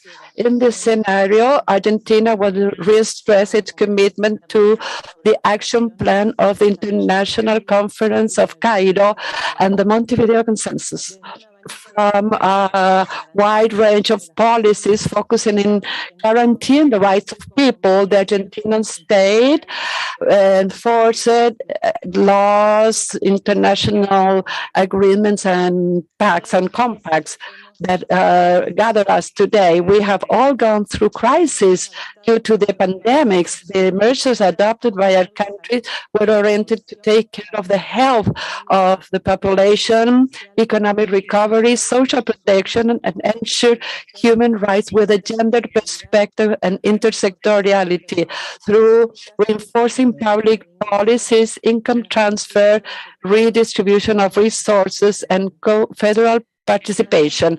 During the pandemics, progressive measures were also taken, implementing protocols for the sanitary protection of migrant population, prorogate of the states of migrant in order to exempt them of the payment of taxes and accelerate the procedures. From the beginning of the pandemic, the care of the health of the population was given priority.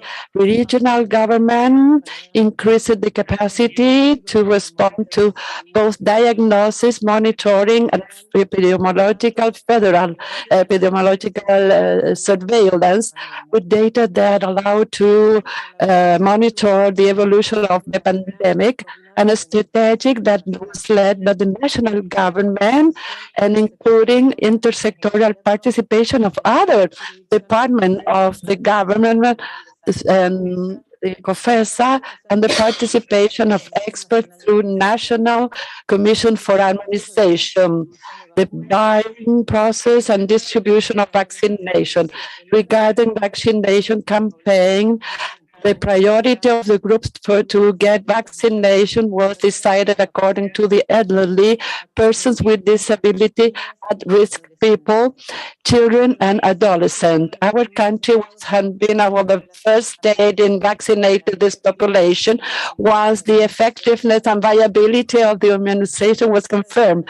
The coverage of vaccination to this date with full scheme is 82.1% of total population. In the case of elderly, over 50%, over 94%. In 3 years of March, 86%. Currently, reinforcement dosages are being applied as indicated by the National Vaccination Plan with free access, including non-residents. Even during the pandemics, social demand from historically excluded population were included. LGBT, persons with disability, the elderly, migrants, women, Afro-descendant, and indigenous people were incorporated. The national record for people and the national migration direction were declared essential activities. the implementation of the national technology platform validated identity in real time remotely by using biometric authentication, the creation of a non-binary identification document is a recognition to gender identity in registration and identification system. From the Ministry of Women and Gender, special programs were implemented for women suffering from violence and the reinforcement of care tasks by women which were aggravated by the pandemics, execution of the national plan against gender-based violence to overcome structural gender inequalities. During this period, children protection policies were generated by reinforcing national allocation by children and pregnancy and the line of 1,000 days that ensures the right to identity, health, social protection, and care, and a life free of violence. When classes were interrupted, pedagogic contents were developed in the platform in radio and TV, and provinces prepared their own platform, and we provided support to teachers and their families, plus PCs. Obviously, we made efforts to adapt the access to school.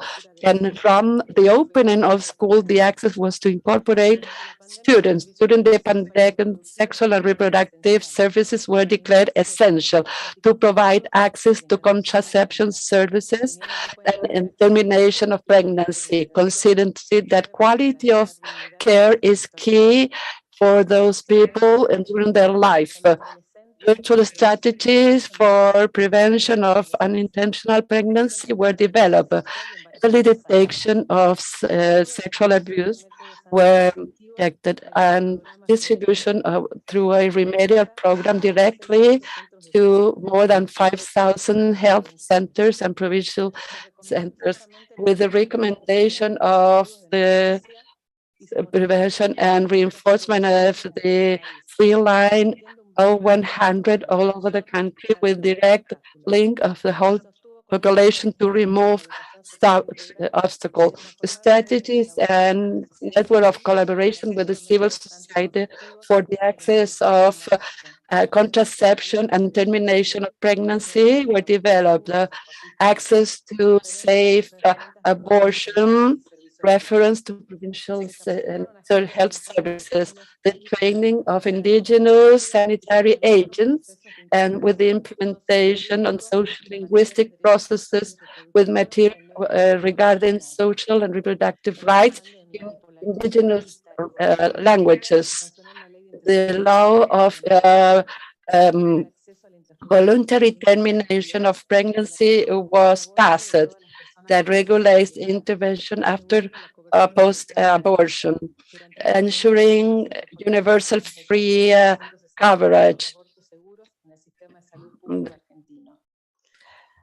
We define that human rights do not be postponed during the pandemics, and this will be the case during reconstruction. And we have many challenges as a region that require to provide greater institutionalization to population development and rights in the agendas and structures of government, active involvement of civil society, protagonist role in the discussion of instruments for the follow-up of the Montevideo Consensus, pushing for new issues and problems. The commitment and political will of government is key, and the deepening of synergies with other global and regional agenda, the Agenda 2030 for Sustainable Development and Global Compact for Safe, Regular Migration. Governments of the region, we are called to be protagonists to reach economic independence, political sovereignty, and social justice. This is a historic opportunity to bridge and analyze together how to reinforce our alliances to answer the complex, difficult current panorama where territorial asymmetries are not considered structures. I consider structures that invite other states to add ourselves to the pathway of political projects for an agenda with gender perspective development.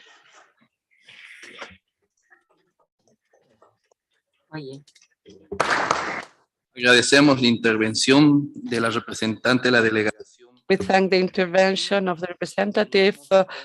Now we continue with the delegation of Bolivia, Ministry of Public Development, Mr. Sergio Jusicanqui, virtually.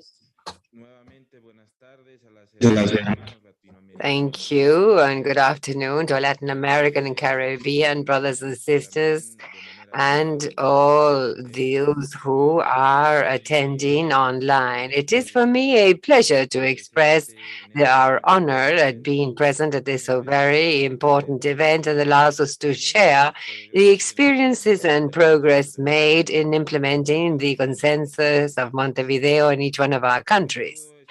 And special greetings to Raul Garcia Guchaca, Joint Deputy Executive Secretary of ECLAC, and once again, Harold Robinson, Regional Director of Latin America and the Caribbean of the UN Population Fund, and Simone Seguini, Director of the Latin American and Caribbean Demographic Center, CELADE, Aliana Milisimila-Slavic, Minister for Women and Vulnerable Populations in Peru, greeting her once again, since she has already transferred the chair. Greetings to all. On this occasion, I would reaffirm, first of all, that the plurinational state of Bolivia is committed to the Montevideo Consensus, and so the priority measures in this regional commitment are linked to our national planning. And based on 2006, Bolivia began a democratic multicultural revolution to build a plurinational nation inclusive with economic stability and reducing inequalities. And under this premise, the economic social community productive model was implemented, allowing our country to record an economic growth was sustained and translated into better living conditions for the Bolivian population, reducing the levels of poverty and inequality by means of universal access to basic services, among other benefits. Our model is based on redistributing income from the sectors that generate surpluses towards other sectors that generate employment, such as manufacturing, tourism, housing, and the agricultural sector. The state plays an active role within our model, and the economy, and particularly the distribution of income, within our model, a fundamental base is that we consider that society, a fairer society in terms of income distribution, grows quicker and with better quality. It is within this framework that Bolivia, for example, from 2006 through 2019, led economic growth in South America for several years, and in turn, during that same time, was able to reduce extreme poverty from 37.7% to 12.9%, and moderate poverty from 59.9% to 37.2%. Likewise, inequality measured according to the Gini coefficient also came down from 0.60% in 2006 to 0.42 in 2019. However, despite these economic and social achievements, our country saw this progress interrupted due to the rupture of the constitutional order that occurred in November 2019.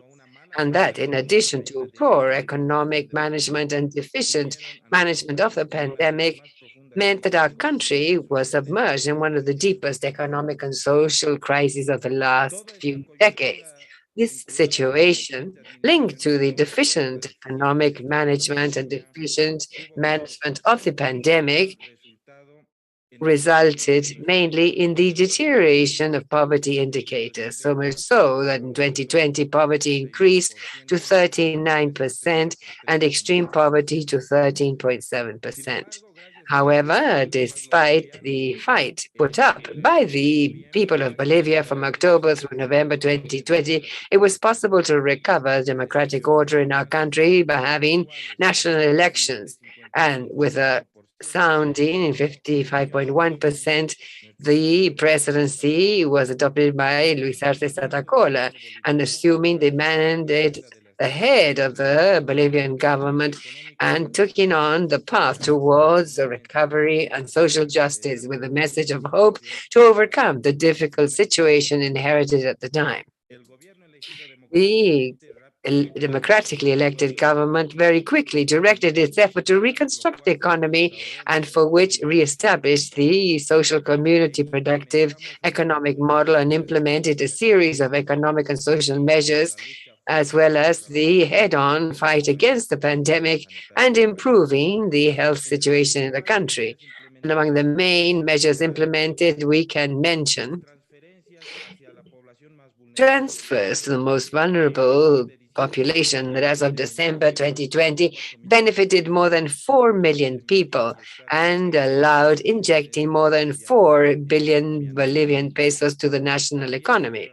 And also, the contributions made by pension funds were returned, benefiting more than 313,000 members and that requested a voluntary withdrawal.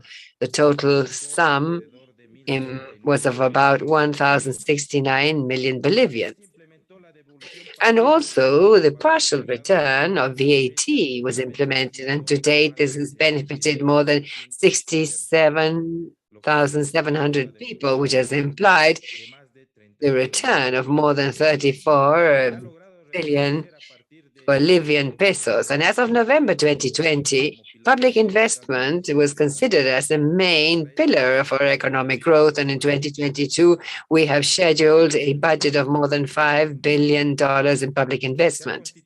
And a fund was formed for public productive investment of more than 1.5 billion Bolivians for industrialization project with the substitution of imports, and found a fund to provide financing to territorial autonomous units, allowing them to address the obligations taken on with the central government.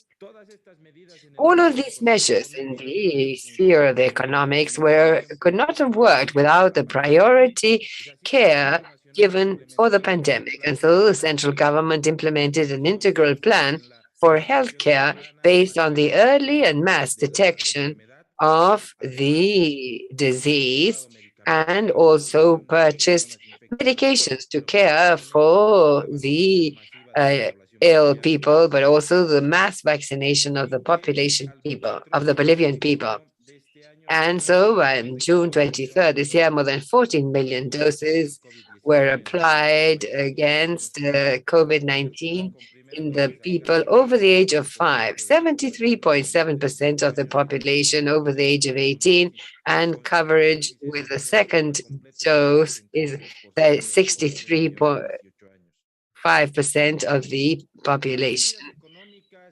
Economic measures and timely healthcare by the national government has allowed us to return to the pathway to reduce poverty, and which has come down by 2.2 percentage points and stands at 36.2%, even below what we had in 2019, and with an outlook that by 2022, Bolivia will be among those countries that most reduce poverty, according to a recent publication by ECLAC.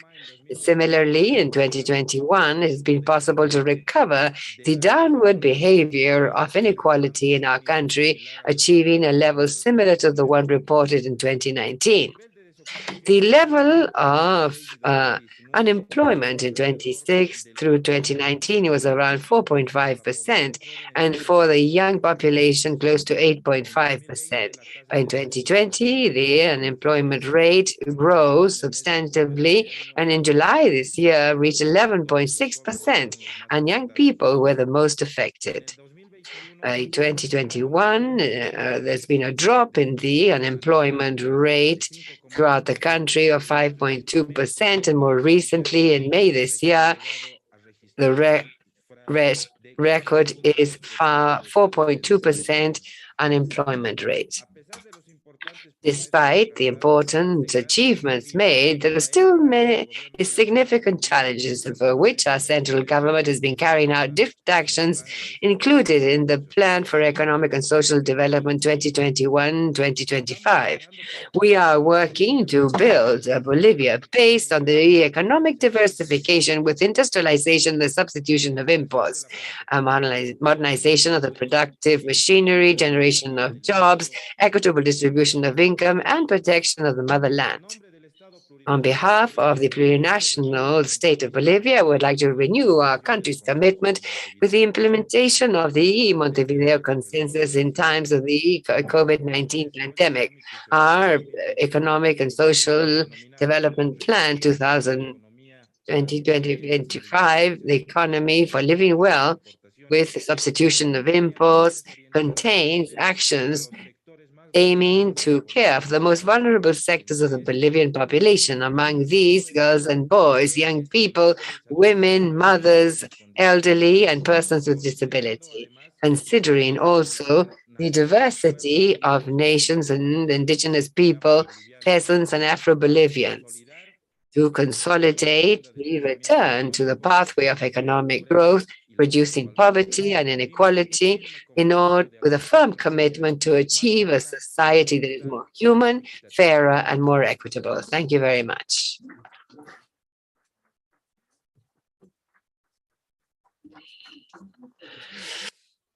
We thank the plurinational state of Bolivia for that statement, and I will now read out to you the list of this intervention in person as well as online for you to review the order. Now, the representation by Haiti, and then Honduras, Cuba, Costa Rica, Colombia, Chile, El Salvador, Paraguay, Uruguay, Canada, Venezuela, Panama, Dominican Republic, Peru, and Mexico.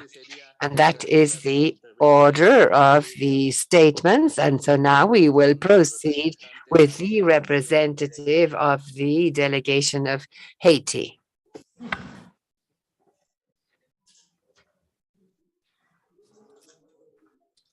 Madame la Présidente sortante, Monsieur le Président. Madam Chair, Deputy Executive Secretary of ECLAC, dear ladies and gentlemen and distinguished representatives, allow me, please, on behalf of the delegation of my country, to congratulate ECLAC for the organization of this conference, and I wish the chair every success. It is an honor for me to speak on behalf of the government of Haiti before this assembly and share our vision on the objectives of the international community of nations with regard to the main theme of the fourth regional conference on population and development in Latin America and the Caribbean, on the social impact of the COVID-19 pandemic in Latin America and the Caribbean. I would like to take this occasion to highlight that Haiti has suffered, as you know, and takes note of the suffering of all countries of the region seriously affected by the pandemic. Executive Secretary, Chair, ladies and gentlemen, as of the Conference of Population and Development that was held in October 2015 in Mexico, the countries of the region followed an operational guideline as a technical instrument in order to implement the Montevideo Consensus. This project has not yet materialized given a series of difficulties, and in Haiti, the Office of the Secretary of State for Population and Development that I am honored to lead has implemented an intersectoral committee with the same tasks, that is, monitoring the indicators of the Montevideo Consensus and the committee taken on by my country in November 2010. So many years after the Montevideo Consensus and 3 years after Nairobi, in 2022, we began implementing the Multi-Sectoral Committee with under the advice of the Committee of the Ministry of Health and UN FPA representative to Haiti. In the case of the government, the following an update of the Montevideo Consensus indicators and Nairobi, and the idea is to speed up the promises made by the international conference in Cairo and many state actors that report to the sectoral ministries and other civil society organizations have been held and lay down the grounds for a permanent cadre in order to consider population issues at the heart of our development. I would like to refer to the indicators of the Montevideo Consensus and highlight that the Republic of Haiti has made much progress during this decade. In fact, the population has been integrated and the dynamics have been involved in the Sustainable Development Project. Haiti, in terms of fertility, we have passed from 4.5 children per woman to 3 children per woman in 2017, an indicator that measures the growth of healthcare for children up to the age of 5 has been achieved, and also primary schooling. Haiti has reached a parity among girls and boys attending primary education. Child mortality has come down from since 2006 to 40 per 1,000 in 2017-2018. Despite the difficulties and financial uncertainties, my country has seen progress in mother and child healthcare, implementing units to reduce maternal mortality, which continues to be one of the highest in the region, unfortunately.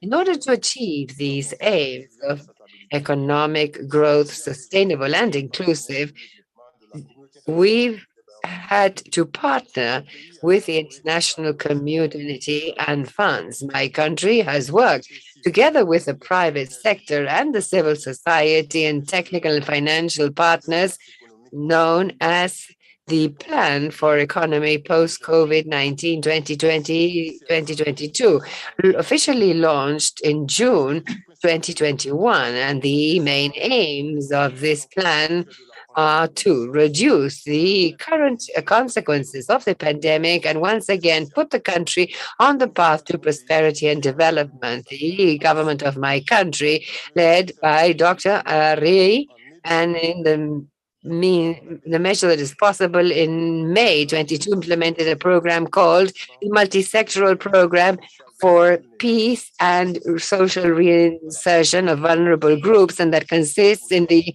subsidy for a specific group. To open once again places to eat, monetary transfers, and opening schools again.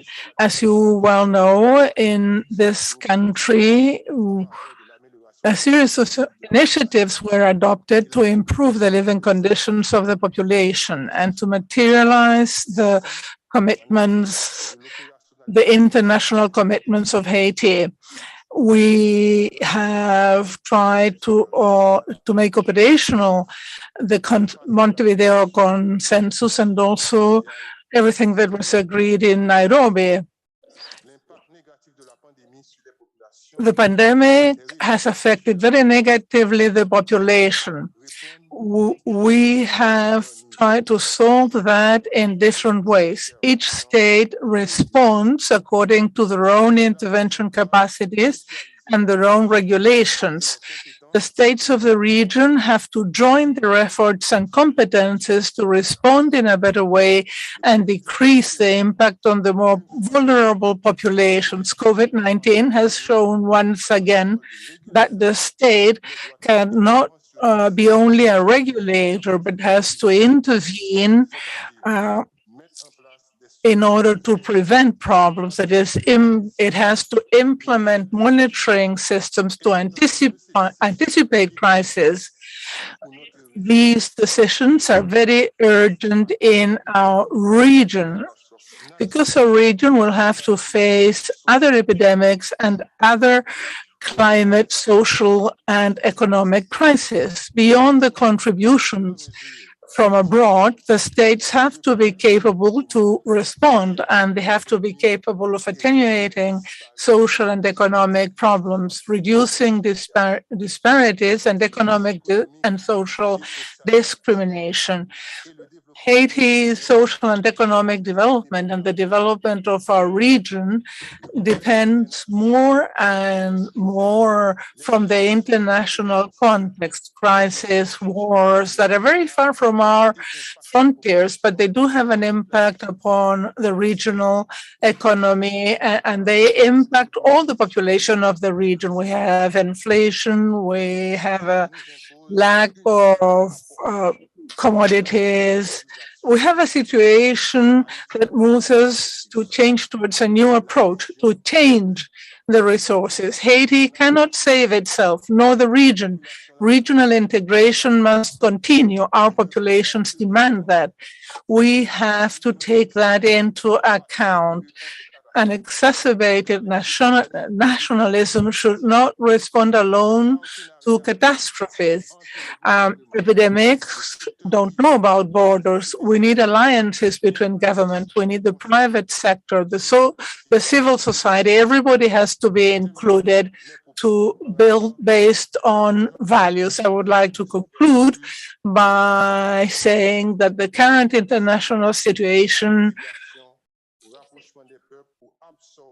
should be a means of bringing the different peoples together to face the challenges we have in a system that is failing today. We need more regional integration, and we need to share the resources. Only the regional development will help us overcome crisis. We need a new regional cooperation framework, and my country volunteers its support to reach these goals. Thank you for your attention. Agradecemos la intervención al representante. We thank the representative from Haiti, and now we continue with the delegation from Honduras.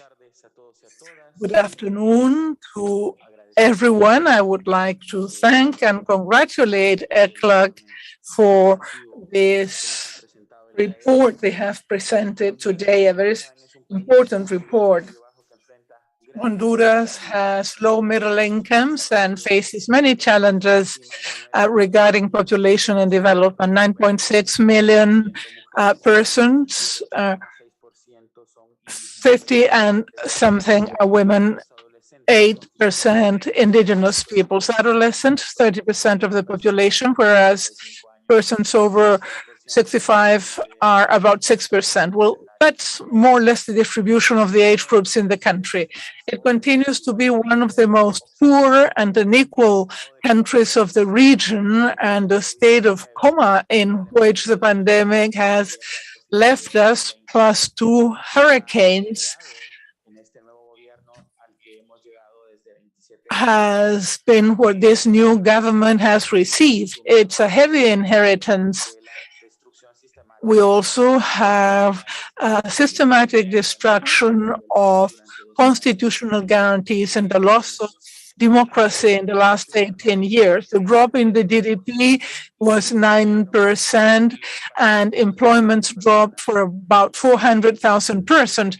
During the lockdown period, denounces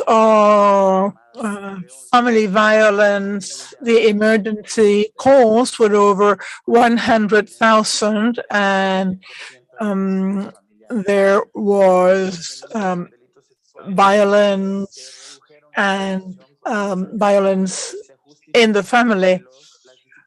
We have difficulties to report also due to the mobility and restriction measures adopted due to the pandemic. And only for 2021, the emergency system between January, from January, we have more than 380,000 calls for violence inside the families and against women. Many women died between January and June of this year. There's a lot that has to be done in this regard. The access to services of sexual and reproductive health, including checkups of pregnancy and puerperium, the care of violence victims, diagnosis, treatment of diseases of sexual transmission, were restricted and in some cases canceled. So the impacts derived from that were non-intentional pregnancies, HIV, increased maternal deaths, deliveries that were not well taken care of, amongst other things. Despite maternal mortality had dropped from 108 to half of that between 97 and 2015, the health system between January and September 2021, 153 deaths per 100,000 deliveries. And many, some are due to COVID, but many are due to the interruption of services. And that was in the case of about 80% of the women. And this, if we add it up to the high rates of adolescent pregnancy, it's much higher than the regional average and much higher than the world average. Also, this is one of the big challenges we face as a government, and the state has to review the institutional framework and of which it operates. The challenges are very, very serious. Since January, when Xiomara Castro took the government, we've had to order the complete reconstruction of the social protection system with the creation of a new institutional ecosystem formed by three institutions, the Social Development Secretariat, and I'm very honored to preside over it, and the Presidential Program for the Solidarity Network, a program that was implemented during 2006 and 2009 and reduced poverty by 10%. Our goal is to reduce poverty,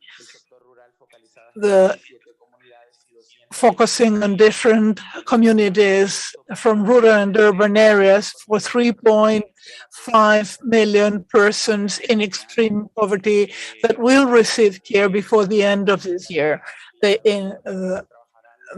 graduality with which we will work in the network will be accompanied by the program to take care of vulnerable works, to reduce the alarming statistics we have of abandonment of the older persons, of infants, and other age groups that are in vulnerable situations. We have created the Observatory of Social Development as a response because we had no updated data from the state get social statistics. Right now, about 1,000 persons are working in the country for the first census in this area to determine where the extreme poverty is found, and in this way be able to identify the vulnerable groups. We've been working constantly. We have an intersectoral panel to take care of adolescent pregnancy, which is a priority for Madam President. We have a country with over 500,000 adolescent mothers, and that's an alarming figure, and it continues to increase. the purpose of this panel, of this group, 44 members, public organizations and institutions. We want to articulate the efforts that have been developed by the civil society and articulate that with the state and see how we can create a cross-cutting policy to prevent adolescent pregnancy.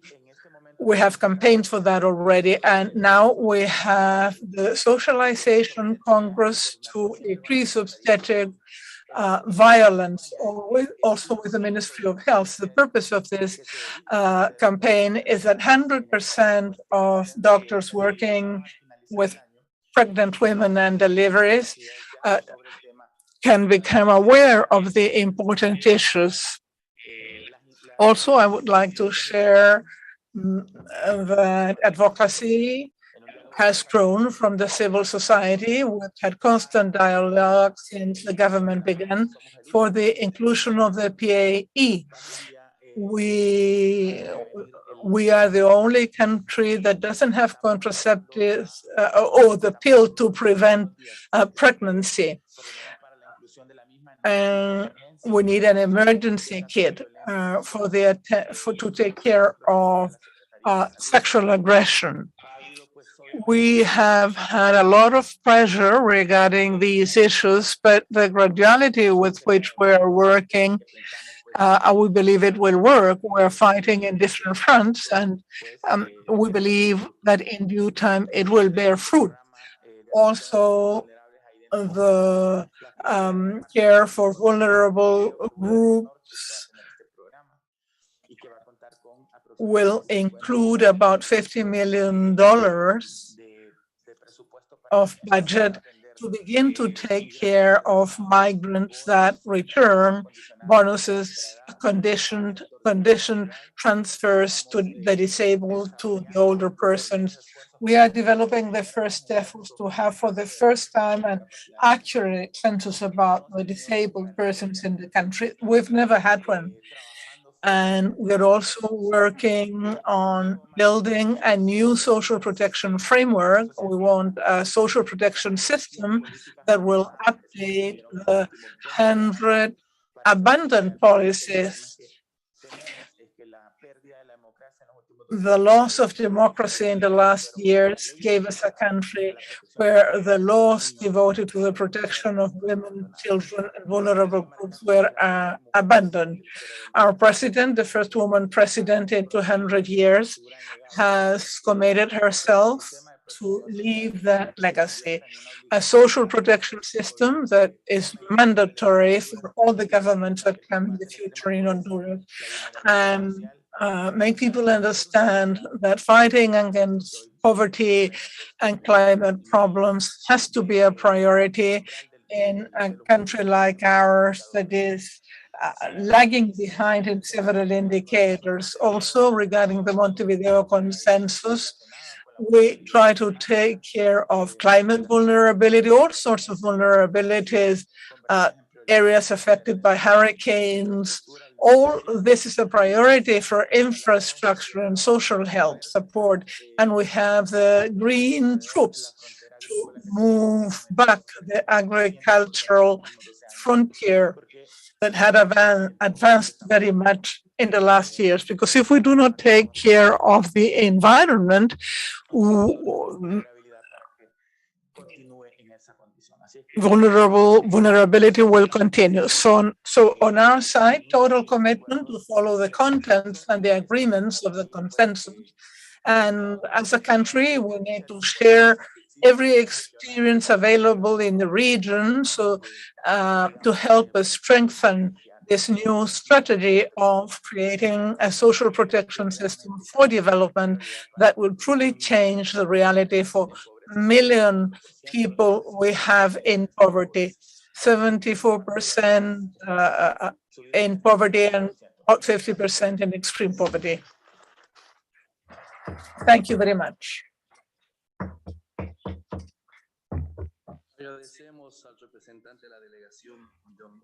We thank the representative of the Honduran delegation, and We have 5 minutes for each one of the presentations, so we would like to hear all the interventions. So we would thank everyone. Please to stick to the time allotted. Now we have Cuba, Delegation of Cuba. Thank you, Mr. President. I congratulate the plurinational state of Bolivia for assuming the chair of the presiding officers. We wish you success and we'll cooperate with you.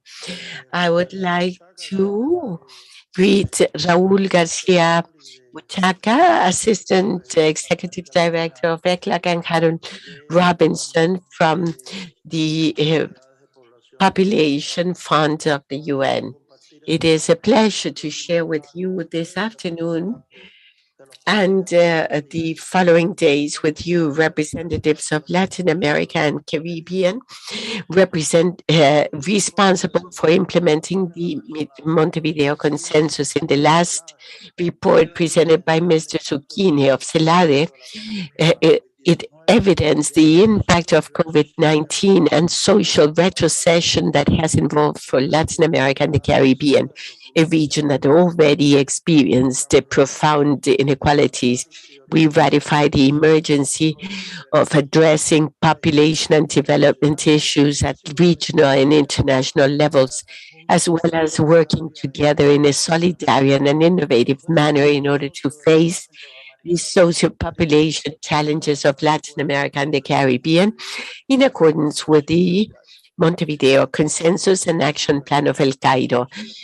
We highlight the evidence of El Cairo in order to consider the efforts for population to be equitable and sustainable. Cuba reiterates its commitment to work within the framework of this regional conference in order to meet all these objectives. The Cuban state makes available its experience and resources addressing demographic and development issues and national capacities in order to face the pandemic and limit its impact. I would like to briefly refer to our national experience.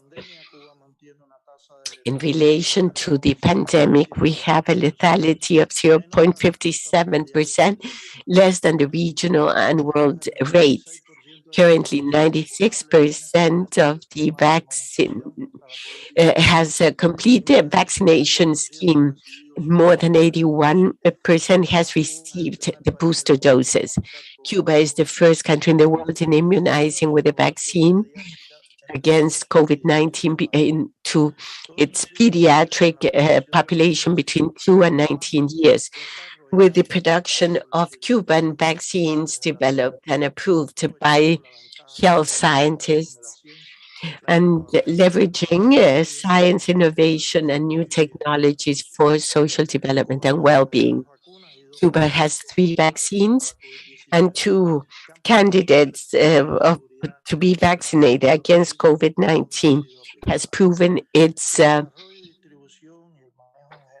use. The management and distribution of them has been a true challenge within economic limitations derived from the COVID-19 impact on international mobility world markets, and because of the reinvigoration of the economic and commercial blockade imposed by the U.S. government against Cuba for more than 60 years. As you know, it has many restrictive measures and does not allow for the purchase of equipment and input. In spite of that, we persist in our economic and social development plan until 2030, in line with sustainable development goals of Agenda 2030. At the same time, it shares its resources and capacities with nations that have required help. The 58 special brigades that have supported, and the members have join more than the 28,000 professionals that already displayed this in 59 nations. In view of this scenario, Cuba has concentrated its efforts in maintaining and ensuring social protection measures for the population. Since the last regional conference, nationally, an important number of programs, policies, and actions have been implemented to reinforce this protection that are in accordance with the Montevideo Consensus and the action program of the International Conference on Population and Development of El Cairo. Among the initiatives, we have the redesigning as a precise objective of the Governmental Commission for Demographic Dynamics and Population Aging. It works since 2011 and focuses in facing the key challenges in population, low fertility rates, and a very advanced demographic transition. It is expected that in 2030, 30% of the Cuban population will be 60 years or over, something that is especially addressed by our government. Also, the national program was for the empowerment of women with gender policies in different dimensions was approved. Includes creating an observatory of gender for the analysis of its evolution, as well as the creation of the National Commission Against Racism and Racial Discrimination, focusing on eliminating discriminatory practices due to the color of the skin existing in different areas and contributing to expand the gaps. Also, we've had programs focused on childhood and adolescence in order to have the care of children and adolescents in all areas of society. We will be able to share tomorrow more actions that our country has developed in terms of population and development. And we have available material showing the progress and challenges that are still in the road to comply with the goals. I would like to thank the excellent organization of this meeting and thank everyone for this space of interchange. Finally, I reiterate the support and commitment of Cuba with the compliance of the Montevideo Consensus and El Cairo program, and we reiterate to the new chair headed by the sister nation of Bolivia. We have a commitment in Cuba to comply with all the commitments that may emerge from this session, this meeting. We thank the intervention of the delegation of Cuba. We continue with Costa Rica. Thank you. My greetings to Mr. Raúl García Buchaca and ECLAC officials and to Mr. Harold Robinson, Director of the Population Fund for Latin America and the Caribbean. Likewise, congratulations to the Minister Sergio Armando Pusicanqui and Vice Minister David Huachaya from the Planning and Development Ministry of the Plurinational State of Bolivia. Congratulations for assuming the chair of this conference. And to the Miloslavic Minister from Peru, outgoing chair, our thanks for the work you've done. My greetings also for the rest of the ministers, delegates, and participants of international agencies and civil society. I recognize the presence here of Vice President of Costa Rica, Epsi Campbell, advocate of the Afro-descending populations. Delegation of Costa Rica, I would like to thank the presentation of the report by Mr. Cecchini.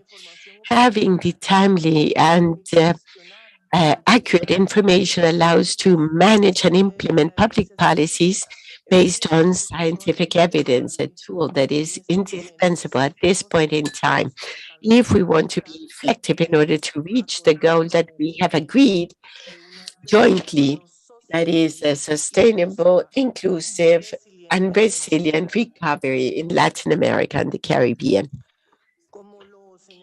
As pointed out by the study, the pandemic has left massive and severe effects on the health of our populations. Those hit by COVID-19, those due to other diseases, those due to historical deficits of health that have been more evident due to the pandemic, and those caused by overburden of work of the health staff. But the impacts on our societies have been deeper, and particularly for women. They transcend the area of health, and this involves a 10-year retrocession in the labor participation of women, the overburden of domestic work, and the increase of violence, all of them aspects that involve backwardness in the autonomy of women and in the development not only of their labor projects, but living or life projects.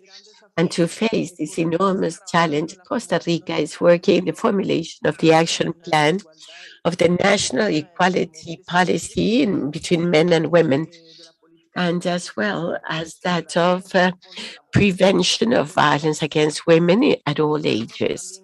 We hope this year to carry out the national survey on time use that will allow us to have more elements about the present reality on this topic. The document that has been presented also evidences once again one of the serious fractures, structural cracks of this region, not only poverty but inequality. So ECLAC has previously shown us that inequality is inefficient, generates barriers to the full leveraging of resources of countries, and limits capacities of economies to be productive and responding to the new COVID challenges with innovation. The economic crisis has had severe impacts in the labor market in the childhood that has been affected by education,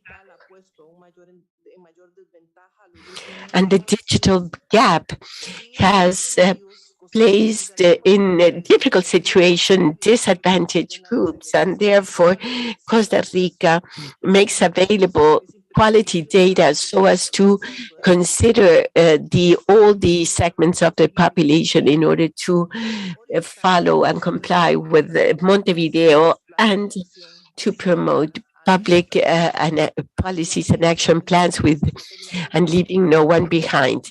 We are finishing the field work of the census of population and housing. Hopefully this tool will allow to implement public policies. All these data will be very important to generate equality of opportunities for women, boys, girls, and adolescents. The older people with disabilities, LGBTQ+, Afro-descending populations, migrants, and other groups of populations in a vulnerable situation. In 2017, we have developed sustained work by forming the Under Secretariat of Population in the Ministry of Planning and Public Policies, working with public institutions and also representatives from civil society. And I take the opportunity to thank the support of the UNFPA. That is a process that has facilitated for Costa Rica to make progress in the preparation of two country reports, 2017-2020. And currently we are developing indicators, follow-up indicator using institutional resources, also in partnership with the civil society organizations. All This plus institutional effort and partnership for development will help approach or deal with the gaps in population that with the pandemics became even more critical and challenging for the development of our countries. We agree with the proposal of the report in the sense of taking advantage of the learnings of the pandemic, especially digitalization to generate new opportunities, particularly for the more vulnerable population groups. And in this sense, we consider that the Montevideo Consensus and the Agenda 2030 today, more than before, are strategic tools for our development policies that allow us to address challenges with a gender rights approach, considering intersectionality according to the different population groups. Before immediate needs generated by the economic crisis, we should not give up to any type of recovery. It is imperative that we consider, that we bear in mind that the elements of economic recovery should be sustainable, also environmentally and socially. Thank you very much. We thank the representative of the delegation of Costa Rica, and now we give the floor to the delegation of Colombia. Thank you, Mr. President.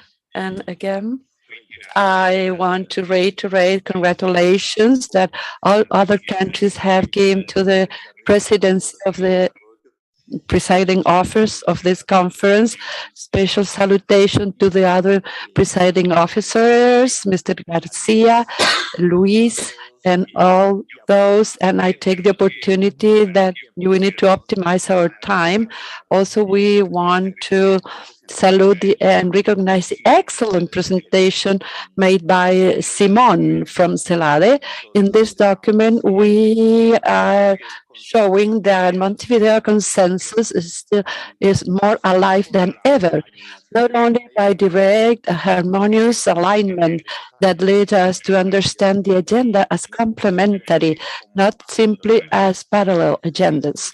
And for this reason, from Colombia, we want to invite you to maintain and revitalize our efforts in ratifying and implementing our commitment acquired in the framework of the Montevideo Consensus with the evidence of the findings presented in Simon's document, that in other moments of the agenda for the meeting was a clear call for efficient, coordinated action and timely action. The work document present figures that evidently are a setback considering the progress that we have had as a region before the pandemics, but also force us to make even more efforts to propose measures for the general welfare of all the population without leaving anyone behind, no matter genders, ethnic, age group, or any other characteristic, not focusing anymore in these conditions that we are seeing in the economic terms, but also we need to make progress in recognizing multi-dimensional perspective for development, particularly population welfare, including subjective measures of development and satisfaction of life. Overall, the documents and figures showed for Colombia an overview that should be analyzed from the view of our own heterogeneous population groups and territories, which also calls us to generate the aggregated statistics that make visible the realities of population groups in order to understand in a better manner what are the challenges and structural gaps that are facing our population. with statistic information that should not only depend on population census, but also in using administrative registers and socioeconomic surveys that make visible the gaps suffered by our population. Even the pandemics is included a setback in many domains. It's also an opportunity to deal with issues that have always been present, but that were made non-visible. A clear example of that is mental health or menstrual poverty, and we need to recognize the valuable contribution of from the UN FPA or the women and on women and the role of the statistics bureaus at the time of providing information that allow us to deliver the adequate inputs for the implementation of public policies. What we have before us is to continue to reinforce our institutions, and we should do so with every other stakeholder, the private sector, international agencies, and civil society. From Colombia, we call you to continue to bet on multilateralism and cooperation to continue to move forward in the goals, to achieve the goals. And we are at your disposal to share the spaces and the cooperation modalities, such as South-South, in the progress that we have had in the fulfillment of our commitment in our agenda, not only Montevideo Consensus, but Nairobi Summit and the International Conference on Population and Development. Thank you. I will thank the intervention of the representative from of Colombia, and now we continue with the delegation of Chile. Good afternoon. Thank you for inviting us. An interesting report presented, and to congratulate Bolivia for chairing this conference. And I need to apologize because I have to leave before making my presentation. By Chile will be presented by Mr. Ulises Rojas. I want to focus in two topics, two themes presented by Salades director, addressing the fact of reinforcing statistic production and social protection that is in the area of the Undersecretariat of Social Evaluation that I am leading in this under this government, with a particular, which has a particular interest of President Boric. I want to share some learnings from the pandemic regarding focalization. Chilean social public policies during the pandemic suffered multiple changes from absolutely focalized to become universal. Even the effect of the pandemic did not have the same impact on the whole population. They did affect a large part of the population that showed the problems of public policies and also the capacity to identify lessons. They need to respond in a timely and fast time. Groups affected by the pandemic were not served by the state, and consequently, for 1 year, a series of policies were looked to complement the lacks of focalized product of targeted policy, providing late answers to the population. It was evident that targeted design is complex and inefficient. On the other side, we learned that clear criteria, transparent criteria are necessary for the citizenship.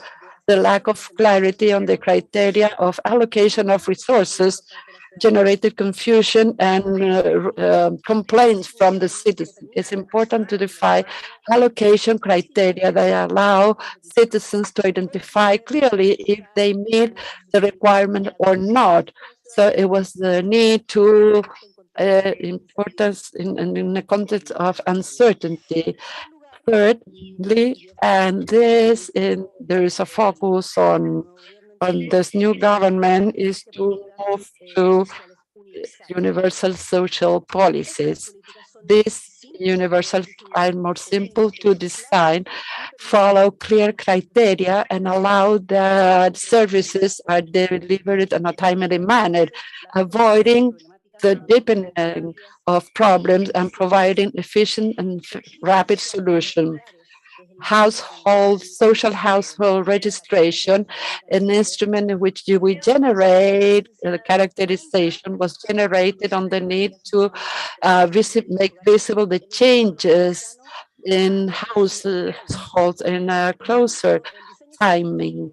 So the design of this record includes the possibility of updating, complementing the information, and also checking and rectifying erroneous administrative data, which allows to deal with the living condition of people at the household level and people living in it, and promotes responsibility and citizens' responsibility.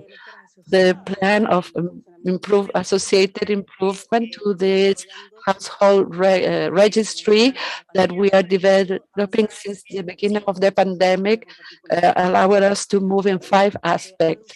One, to reduce the lagging behind of administrative records by shortening the to 3 months, improve communication strategy with citizens, so household and people may be informed of the importance of updating self-stated information each time that there are any change in their living condition. Third, improving in processes, windows, allowing for easier processing of updating in as to health, housing, with the updating of changes of domiciles and other administrative records.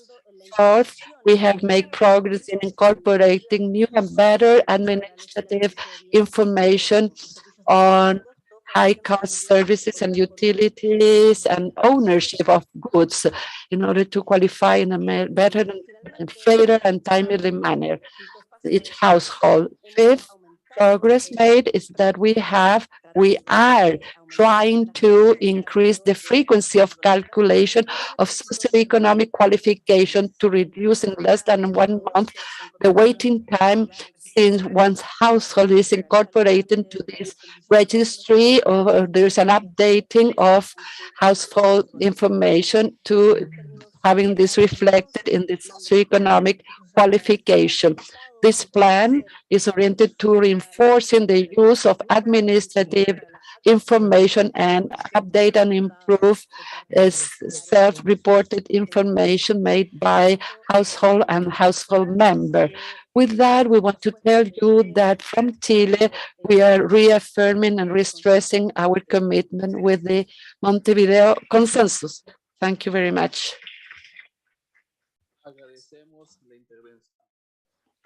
We thank the intervention of the representative of Chile, and now we continue with the delegation of El Salvador. Thank you very much. I hope you can hear me well. It's a good combination to have an in-person meeting and online meeting. I would like to congratulate Bolivia for having been elected as presidency of the conference. I would like to greet you from El Salvador in this 4th session of the Regional Conference on Population and Development in Latin America and the Caribbean. I'm glad that we are here to discuss the social demographic impacts due to COVID-19. Some impacts are evident, like health and economy, but also on the society, because it is true that our way of living has changed, the working dynamics have changed, the way to access services have changed, amongst other things. This is why the government of El Salvador since 2020 made the decision to prioritize all those actions that would help us not only face the pandemic, but also get ready for an inclusive recovery without forgetting the international commitments that we have acquired. The government of President Bukele bets for a inclusive production, also for the reduction of irregular migration, care of climate change, violence against women and girls, and the construction of alliances for the development of trade and for foreign investment. My country was one of those that protected the health of the population much before the appearance of the first case in our country. From the very beginning, we applied the measures suggested by the WHO, which safeguarded the health and the safety of persons during the pandemic. There's a multidimensional crisis due to COVID-19, so we have fostered measures, for instance, regarding social protection, food security, education, labor, housing, amongst others. It's important to point out that even though the pandemic had an impact upon poverty that increased, extreme poverty increased to 8.6% for 2020, that has been a smaller impact than foreseen by different international agencies. El Salvador continues to make progress to avoid the pandemic from coming back. We have strengthened also the strategies for primary health care, the reduction of maternal and child mortality. We are prioritizing actions for infants from preconception and the law be born with wombs. And also we have a law to protect infancy, childhood, and adolescence. Also, we are strengthening the subsystem of social protection for school food. Also, our strategy for eradicating poverty and the master agricultural recovery plan. In the same way, we continue to articulate efforts in order to guarantee the recovery of the economy. And an example of that is a plan of economic reactivation focused in SMEs and also more public investment in infrastructure, for instance, equipment also to take care of the health emergency. All these measures have produced fruits because our pace of development in El Salvador has been stable since 2020. We have more resources to provide laptops and tablets to the students, continue with the investment in the modernization of public health, amongst other things. This year, 2022, El Salvador will be again one of the engines fostering the growth in the region. The central bank says that we will grow more than in 2021. We have public investment with social focus. There's more confidence from companies and citizens, so the country will follow the right route. Also, we are recognizing the importance of remittances in the well-being of households, also strengthening governmental strategies to facilitate regular, orderly, and safe migration through labor migration, temporal migration programs, and certification of workers and migrants. Another important thing I would like to point out is the 8th census on population and housing that we will develop in 2023. This will strengthen the planning and monitoring of the plans and programs that we are implementing. At present, we are in the pre-census stage, and we have the support of international cooperation agencies, UNFPA, CELADE, ECLAR, etc. We thank SELADE and ECLAC for organizing this fourth conference session, and we thank the United Nations for their contributions in this area. I would particularly like to thank UNFPA for their support to El Salvador, and they have been working on prevention of pregnancies, and particularly they have been supporting the scholarship programs for girls and adolescents called Carry Out Your Dreams. This is carried out by the Ministry of Education, Science and Technology. So to provide girls and adolescents with opportunities to continue studying and remain active in the educational system if they get pregnant. These girls and adolescents will also be incorporated to the Lideresas por la Vida program.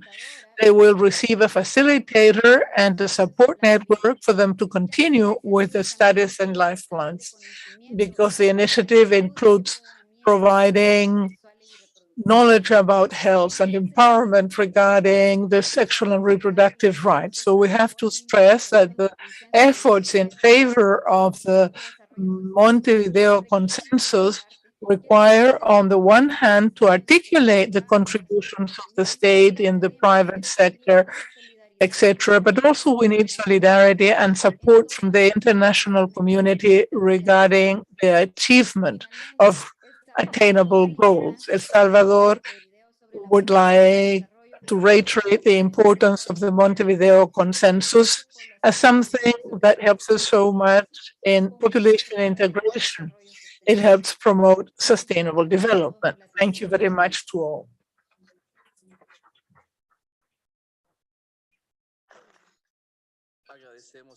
We thank the representative of the delegation of El Salvador. We continue now with the delegation from Paraguay.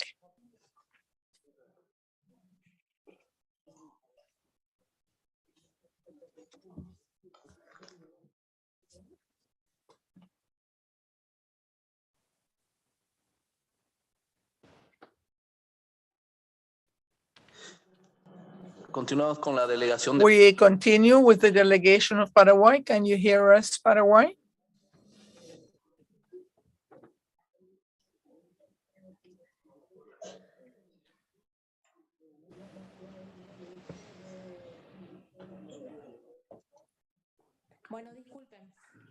I apologize. Good afternoon. Can you hear me now? Yes, now we can hear you.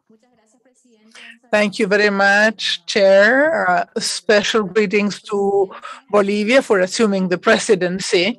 Also, I would like to thank all the representatives, dear authorities, and members of the United Nations and intergovernmental organizations and international agencies, ladies and gentlemen, experts, leaders of all the sectors.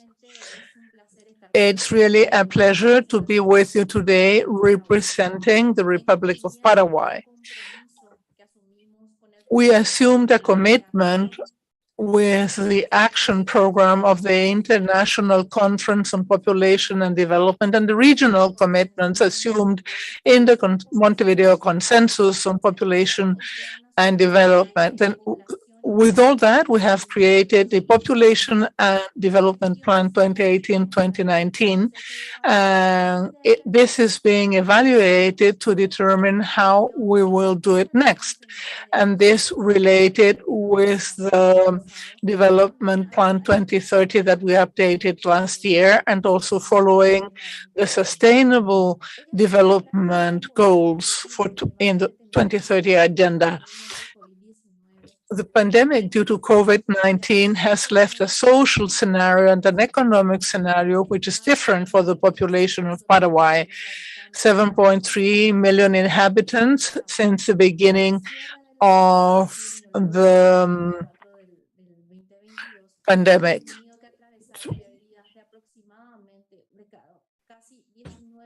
Amount of these population, 19,000 were affected.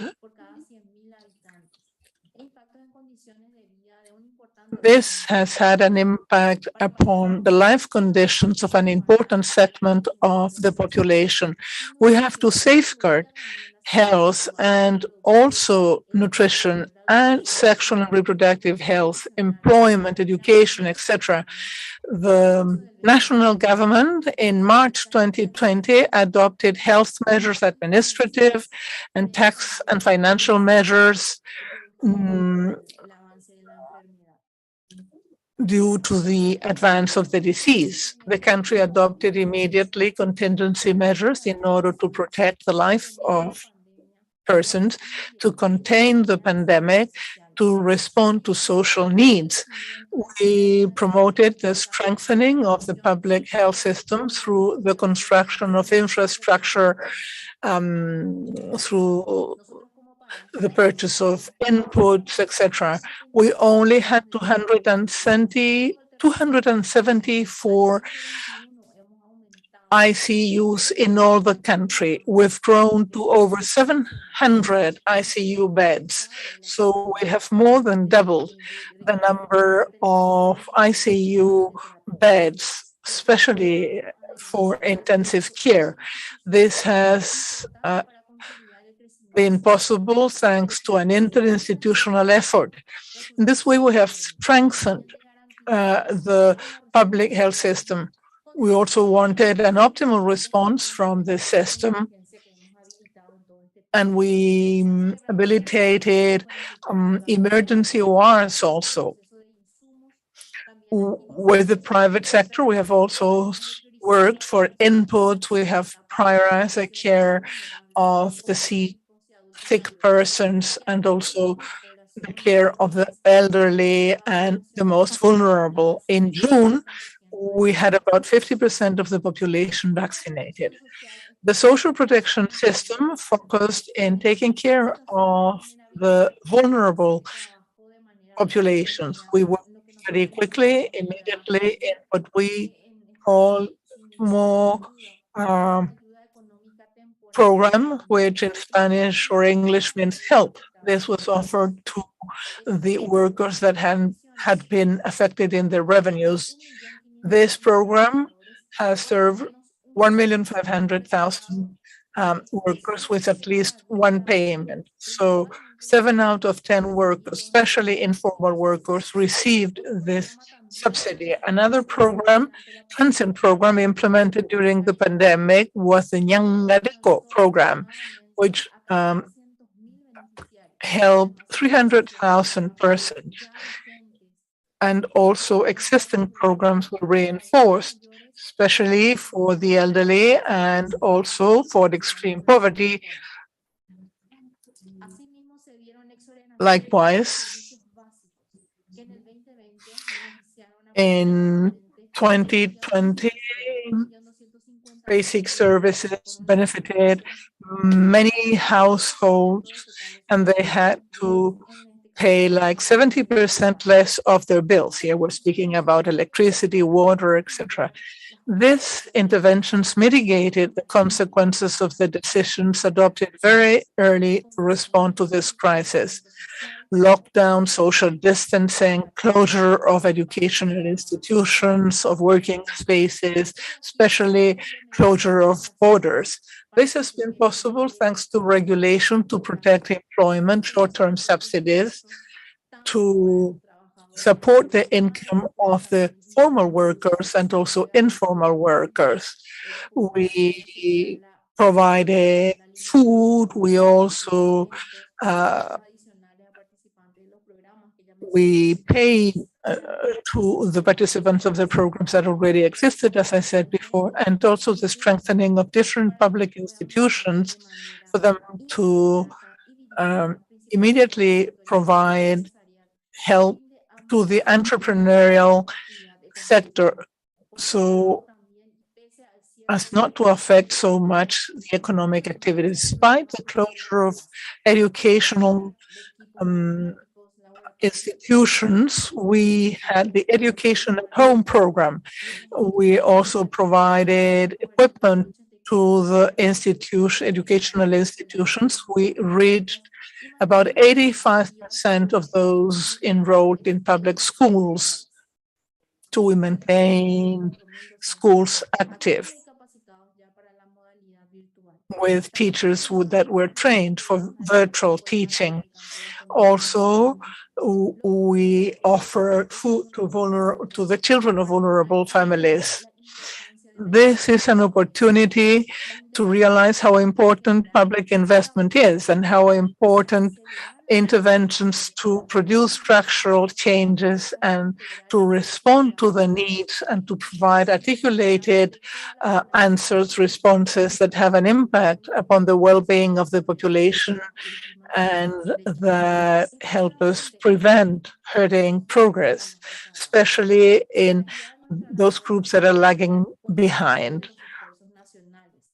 We joined national efforts. This is necessary to guide the actions that help the population. This is a strategic resource. There we have human capital to foster sustainable development.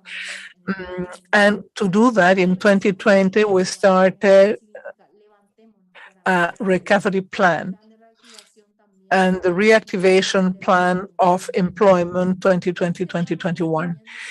And so bearing in mind the socioeconomic impacts of the pandemic due to COVID-19 and also the economic crisis here and internationally, Paraguay renews its commitment to face these challenges affecting the population at large, but also the most vulnerable population, the elderly, children, adolescents, women. They are subjects of right, and they are stakeholders of development, as pointed out in the Montevideo Consensus. So for the benefit of all of them, we want to articulate the updating of our plans for populational development in order to determine the existing gaps left by the pandemic. If we do all these things, we'll reach consolidated progress in population and development that will be reported in 2023, 10 years after the Montevideo Consensus. Right now, each one of us, without exemption of any kind, works to strengthen friendship bonds and cooperation bonds. Thank you very much. Agradecemos la intervención. We thank the intervention of the representative of Paraguay. We continue with the delegation of Uruguay.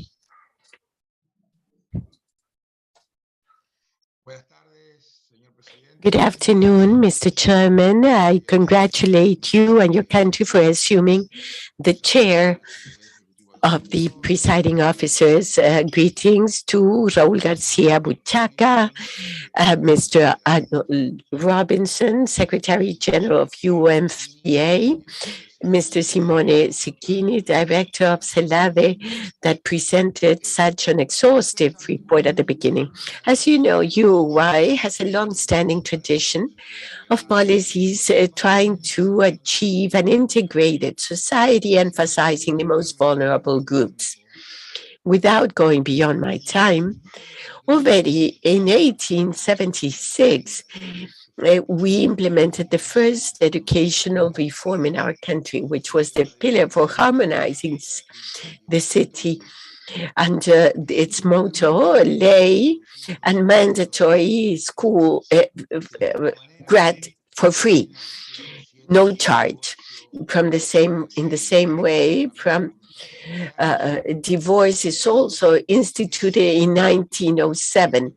In 1927, women vote for the first time in Uruguay, and her right is recognized in Latin America. All these policies built a society that always showed a special concern for those in greatest need and integration of immigrants in the society. The policies that really built a contention network and contention of adverse situations they showed true relevance during the pandemic. One of the most powerful instruments resorted to in that moment to face negative consequences on employment and income at home, it was an unemployment insurance that it was first implemented in 1919, and it's federal since 1958. It's already 64 years old. That insurance was adapted, made more flexible in order to face the scourge, enabling its maximum point. More than 11% of the total active labor force and 15% of public officials could access an income with this means in an automatic and immediate manner. And combined with the flexibilization of where you could work only half day and charge the insurance for the other half day. In this way, companies were also protected in order not to lose the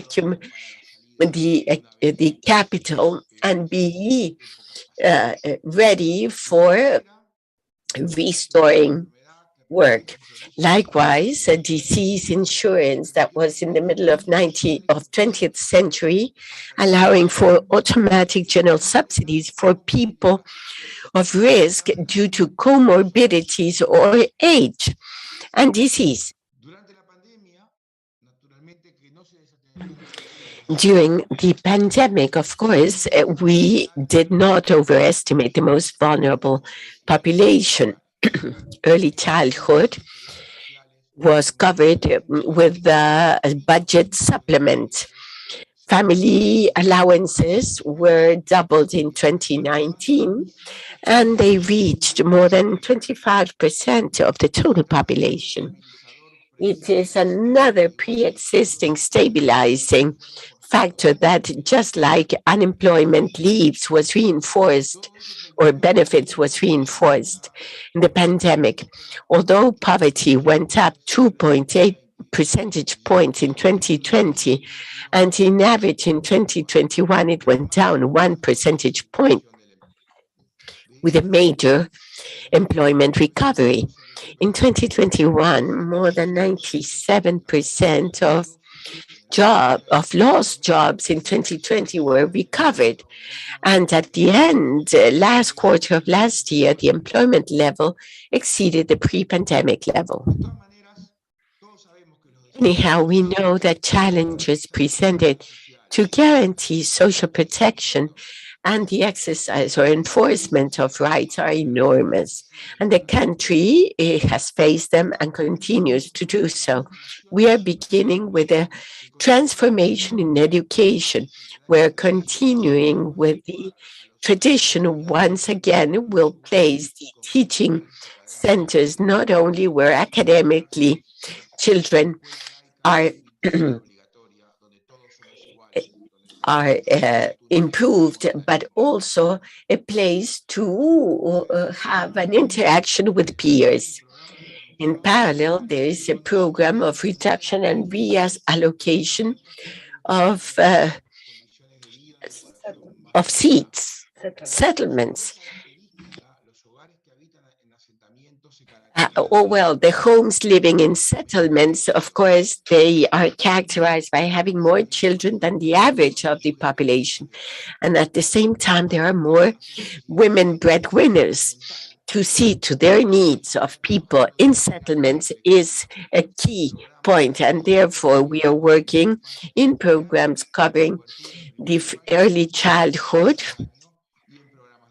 and in programs of care. In Uruguay, the care given to the elderly are universal. Health programs cover the totality of people over 65 years. So poverty in those people is low, only 2%. However, there is a problem of intertemporal sustainability And this is challenged by the demographic evolution, or given the low birth rate. Uruguay has dropped significantly in birth rates, responding to a successful program as a result of the Montevideo Consensus of reduction of adolescent pregnancy. And the other side of the coin is the increase of life expectancy. We cannot turn a blessing into a problem, of course, or misfortune. So currently, the executive branch is preparing a reform proposal regarding social security and social benefits. Also, I'd like to say that in Uruguay, we didn't, during the pandemic, we didn't abandon the statistics collection. Our institute, with the collaboration of ECLAC, we are conducting the same ones. We've had new indicators, and next year we'll have a new national census after 12 years of not doing it. Mr. Chairman, Uruguay, as always, offers and accept the exchange of experiences with all nations with great pleasure. Thank you very much for your attention. We thank the intervention of the representative of Uruguay, and we continue with the representative from Canada. And distinguished delegates, good afternoon, almost good evening. I would like to extend a warm welcome to the new chair from Bolivia, and also to thank the outgoing chair from Peru for her leadership. At this fourth session of the Regional Conference on Population and Development in Latin America and the Caribbean, Canada expresses its gratitude to the Economic Commission for Latin America and the Caribbean and the United Nations Population Fund for their leadership in bringing countries together to consider the impacts of the COVID-19 pandemic on the realization of the Montevideo Consensus on Population and Development. Canada reaffirms its strong support for the Montevideo Consensus, the Program of Action of the International Conference on Population and Development, and the 2030 Agenda for Sustainable Development. The Secretariat's report clearly shows the COVID-19 pandemic has hit the Latin American and Caribbean region especially hard. The pandemic has exacerbated poverty and pre-existing inequalities and disproportionately affected women, girls, and marginalized populations, including Indigenous peoples, Afro-descendants, migrants, persons with disabilities, and LGBTQI+ people. Pre-pandemic, the Latin American and Caribbean region was already characterized by a young demographic. With disruptions to education and social services as a result of the pandemic, there's an urgent need to ensure young people are equipped with the skills and knowledge to reach their full potential as the region recovers from the effects of the pandemic. It is clear that realizing the vision of the Montevideo Consensus will be challenging. Russia's unprovoked and unjustifiable invasion of Ukraine is threatening international peace and security, resulting in the senseless deaths of thousands of civilians. The invasion continues to have widespread humanitarian consequences, including exacerbating food insecurity and increasing the risk of global hunger and malnutrition. Meanwhile, as the climate crisis intensifies, it is most often women and girls who are affected by the harmful effects of climate change, biodiversity loss, and ecosystem degradation on their lives and livelihoods. The health, rights, and well-being of women and girls in all their diversity are clearly at stake. We cannot achieve the 2030 Agenda and Sustainable Development Goals without safeguarding women's and girls' autonomy over their bodies and ensuring that their sexual and reproductive health choices and rights are realized through access to comprehensive and quality health, education, and social services. This includes access to family planning, safe and legal abortion, and comprehensive sexuality education, giving women and girls greater control over their futures. Women and girls' rights, including their sexual and reproductive health and rights, and democratic governance are intrinsically linked because without the respect, protection, and fulfillment of those rights, women and girls cannot participate fully and equally in society. When we empower women and girls, we also empower their families and their future children, if, when, and with whom they choose to have them. In turn, we empower communities and help to eradicate poverty and support democracy. Alors que nous poursuivons nos efforts pour soutenir la reprise tout en continuant de faire face à la pandémie de COVID-19 et de nous préparer à la prochaine pandémie, il est crucial de bâtir des systèmes plus résilients, durables, inclusifs et égalitaires. Nous avons l'occasion de faire les choses différemment en collaborant à l'échelle mondiale et locale, en mobilisant des personnes et des organisations qui n'étaient pas mises à contribution auparavant, en écoutant les personnes touchées, en soutenant des partenaires clés, en particulier les peuples autochtones, la société civile locale et les organismes de défense des droits des femmes.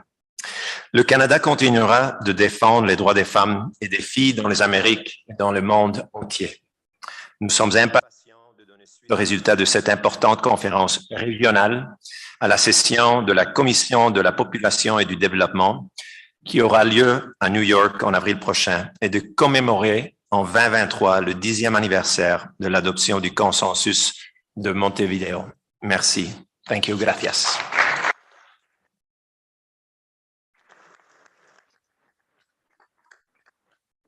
Agradecemos la We thank Mr. Representative of Canada for his presentation, and we continue with the delegation of Venezuela.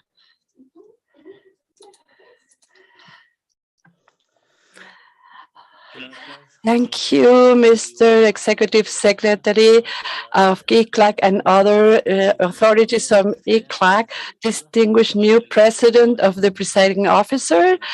For you, congratulate for your new commitment. Distinguished representative of the UNFPA, representative of the countries present here face-to-face or virtually, members of the civil society, receive you a warm welcome from the people and the constitutional government of the Bolivarian Republic of Venezuela. It's an honor for us to participate in the fourth meeting of the Regional Conference on Population and Development with a perspective of the sanitary crisis, product of the COVID-19 and its variant.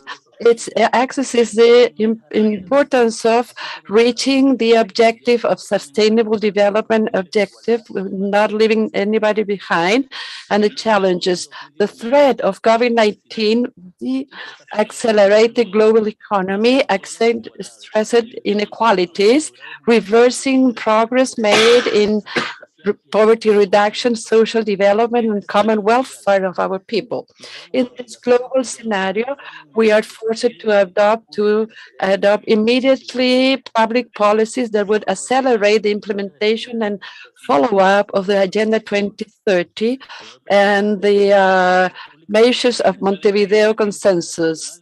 From Bolivarian Republic of Venezuela, we continue to drive our social, inclusive, egalitarian, solidary economic development model, providing for the needs of the Venezuelan people in matters of health, food, education, housing, human rights, women, gender equity, and social security. Venezuela, with a firm preventive policy and direct care of our people, with the solidarity and support of friendly nation, the WHO, and the United Nations system, mitigated and controlled successfully the COVID-19 pandemic environment that 92% of the Venezuelan population is already vaccinated and 98% of those that have the disease have fully recovered.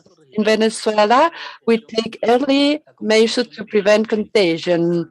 So by forming medical brigade accompanied by more than 1.8 million youth to deal with the battle against COVID-19, to identify for early identification of cases. At the end of 2021, 75% of the Venezuelan population from 15-29 are vaccinated against COVID-19. The use of sentinel or target hospital, the use of sanitary hotel for lockdown and quarantine, the preparation of passive for the entering of national foreign visitors through our frontiers, ports, and airports. And then I will provide more details. Constitutional government of President Nicolás Maduro makes innumerable human and logistic effort, but we have to consider the uneven world, global, and regional access to vaccines, highly criticized and exposed by reports from ECLAC and other side criminal, illegal, inhuman, coercive, unilateral measure imposed on our people and our economy that have blocked the free access to food, medicines, input, and indispensable for the prevention, control, and care of COVID-19 patients. The Bolivarian Republic of Venezuela has been target of more than 500 unilateral measures by vulnerating the proposal of the right of peoples to development. It is indisputable that in the last year there is an increase of migration flows from our country. We had suffered the mobilization of professional technicians in health, education, technology, IT, languages, but it is essential to understand that it's an atypical, extraordinary economic process, which is the direct result of aggression policies. We need to highlight that we are more of 50 million Latin American and Caribbean people directly affected, even more considering the effect derived from blockages and aggression against Petrocaribe and the cooperation mechanism which Venezuela has shown real solidarity. We perceive that we are over 100 million aggressed. For this, we take advantage of this multilateral space to ask you to add to the campaign for completely erasing those sanctions that impede us and other countries to advance in the implementation of Montevideo Consensus.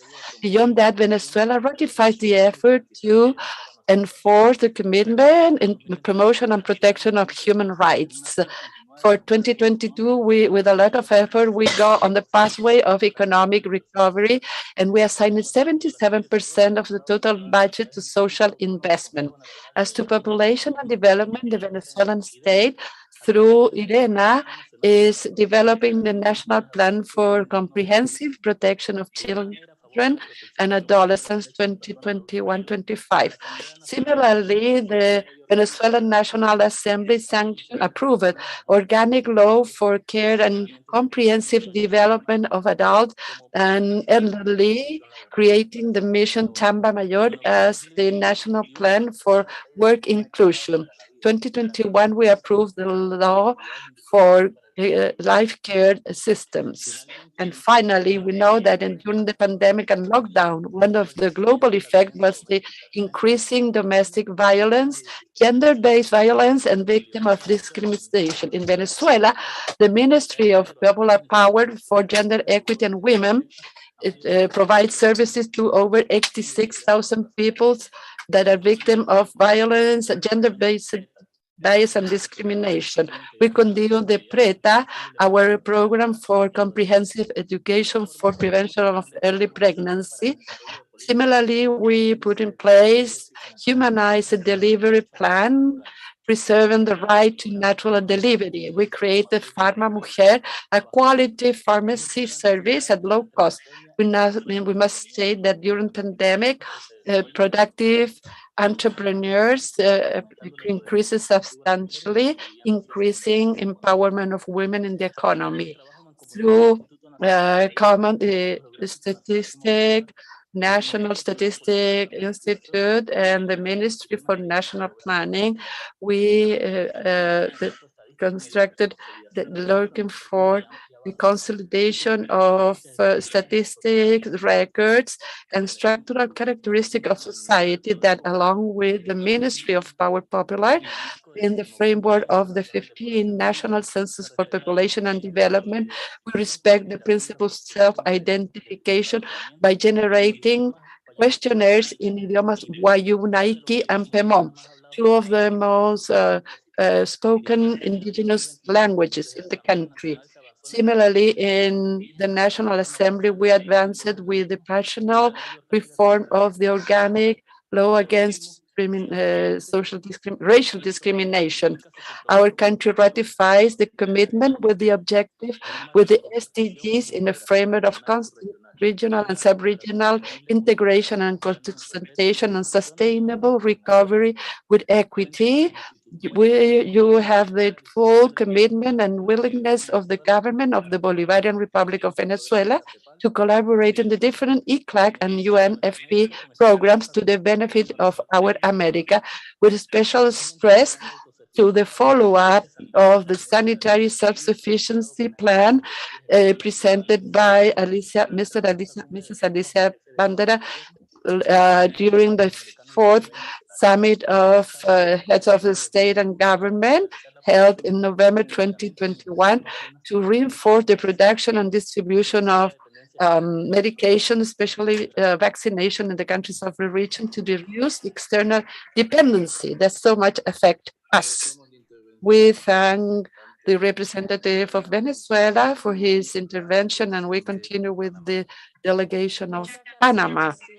Thank you, Mr. President. We reiterate the congratulations of Bolivia and our acknowledge to UNFPA, CELADE, and ICAC, presiding officers, the government of Panama during the presidency of President Laurentino Cortizo assigned priority to the struggle against inequality and poverty by promoting social policies addressed to the development that we call conquering the sixth frontier, which is part of our commitment with Agenda 2030 that looked for reducing poverty through social policies and programs that give priority to the most vulnerable and poor population by providing access to public services with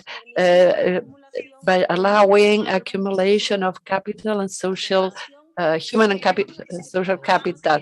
Now we are going to summarize the main progress made in our compliance with the Montevideo Consensus. Since its modernization, our Institute of Census has established principles and rules that have to rule statistic activity in Panama public sector and the integration of the national statistics system to provide data that meet the rights to public information of all citizens. Pandemics impeded that the census could be conducted in 2020 as was scheduled, but we will going to conduct in the final quarter of this year with a lot of methodological innovation, such as the inclusions of questions regarding ethnic identity and the use of high state-of-the-art IT system. This census is key to update information that are required for the design and execution of public policies. Regarding the commitment to reduce multi-sectoral poverty, we developed the plan called MENA that was made institutional by law that drive territorial development, reinforcing the institutions of the state in poverty area, linking the offer of areas of intervention and public services oriented to responding to crucial needs of people, both locally and territorially. And for that, we identify 300 districts with greater indices of multidimensional poverty. Our government assumed the challenges from the pandemic by implementing initiatives to help Panamanians to lead with a crisis by maintaining the larger number of employment and to support to extent of our possibility the most vulnerable people by reinforcing social protection programs already in place. The Panama Solidario program is a social protection program responding to the emergency. This delivering food, digital cash transfer that have benefited more than 1 million people, 1.7 million people. The pandemic accelerated technology evolution for recording social and the development of vulnerability sheet information in sanitary massive sanitary vaccination strategy. We advanced in more than 50% with reinforcement doses. Mr. President, regarding the protection of human rights of children and adolescents, the governor of Panama has paid 2 historic debts by approving the law for comprehensive protection to early childhood and with approval of the law that creates the system of guarantees and comprehensive protection of children. This establishes the basis and the technical guidelines for the development of state policies that can guarantee the rights to all children, to all boys, girls, and adolescents of our country. And this has to join all the institutions that are responsible for this. Despite closing schools during the pandemic, we created digital contents, and we also provided computers and tablets, complete support to infants through innovative measures. We had 2 programs for that. Besides that, we opened Primera Infancia centers from the beginning of 2021, even before the vaccination, to facilitate women's reinsertion. At the same time, in 2021, we created the Youth Public Policies Council. This gives guideline for the first public consultations amongst the youth, giving voice to the youth. It allows us to obtain information for the development of a new youth public policy based on which we will design the National Youth Plan. And we are in the process of preparing the youth law, which will help us afterwards for the public policy and the institutionality that supports the programs for youth. Prevention for adolescent pregnancy, Panama has institutional arrangements. In 2021, we reactivated a program to take care of the adolescent mother. That's an agency that coordinates the different institutions of the state that have to safeguard these rights. And we adopted a national strategy for prevention of pregnancy, and we are now developing the first Plan of Action 2021-2022. We implement, 2022-2024. We have educational guidelines for sexual education in charge of the Ministry of Education, plus the approval of the law on sexual education after 23 years of this historical debt. At the same time, adolescent-friendly health services that are provided by Caja de Seguro Social and the health area. We are living a demographic change. We have more and more older persons. We're going to strengthen specialized institutions to support programs addressed to these populations. We are updating the law for older persons, and we also have a program for houses to receive old persons during the day. Despite the pandemic, other persons to take care of older persons continue to be executed, like conditioned monetary transfers in the case of the 120 at 65 program. Inclusion and recognition of women as protagonists, as agents of change. This has become a strategic pillar of this government. We have a National Council for Gender Parity And that is a space where the non-governmental civil society and other organizations can meet.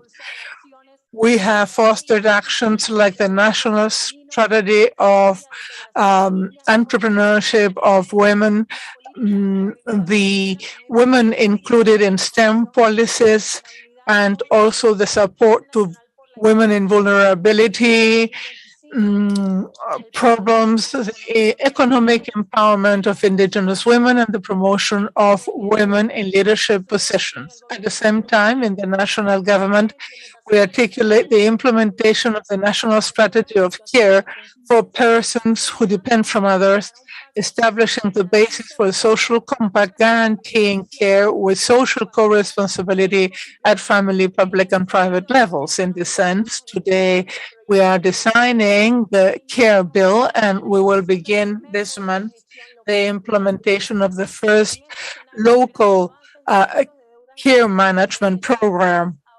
We have historical debts in the defense of these rights, and we recognize the challenges we face in the compliance with the measures established in the Montevideo Consensus. We need to have public policies and specific programs and culturally well adapted to promote the economic autonomy of women who take care of everything at home and to promote shared responsibilities with men. These are important challenges, especially in the framework of the change of demographic changes that we face from the private sector, the academia, the government, from all governments today more than ever after this pandemic. We must join our efforts for equality and equity for women. Also, the limitations of public policies and legislations thought based on specific needs of the youth. This leads us to understand that they face discrimination, exclusion, and difficult problems. We have to accelerate investments in social and human capital for the youth. This is a relevant challenge and highly a priority. We have to strengthen care work, and there's an accelerated process of populational aging, and this produces an expected increase in care services. The crisis produced by the pandemic has visibilized even more the deficit and the enormous gap between supply and demand of care services, especially for older persons, the disabled, and the infants. Today, we reaffirm our country commitment to continue to make progress along the lines of the Montevideo Consensus for an inclusive and democratic development, generating new alliances and compacts that are necessary and that will allow us to continue to advance in the agenda for human rights, equity and equality, leaving no one behind. Thank you very much. We thank the intervention of the representative of Panama. We continue with the delegation of Dominican Republic.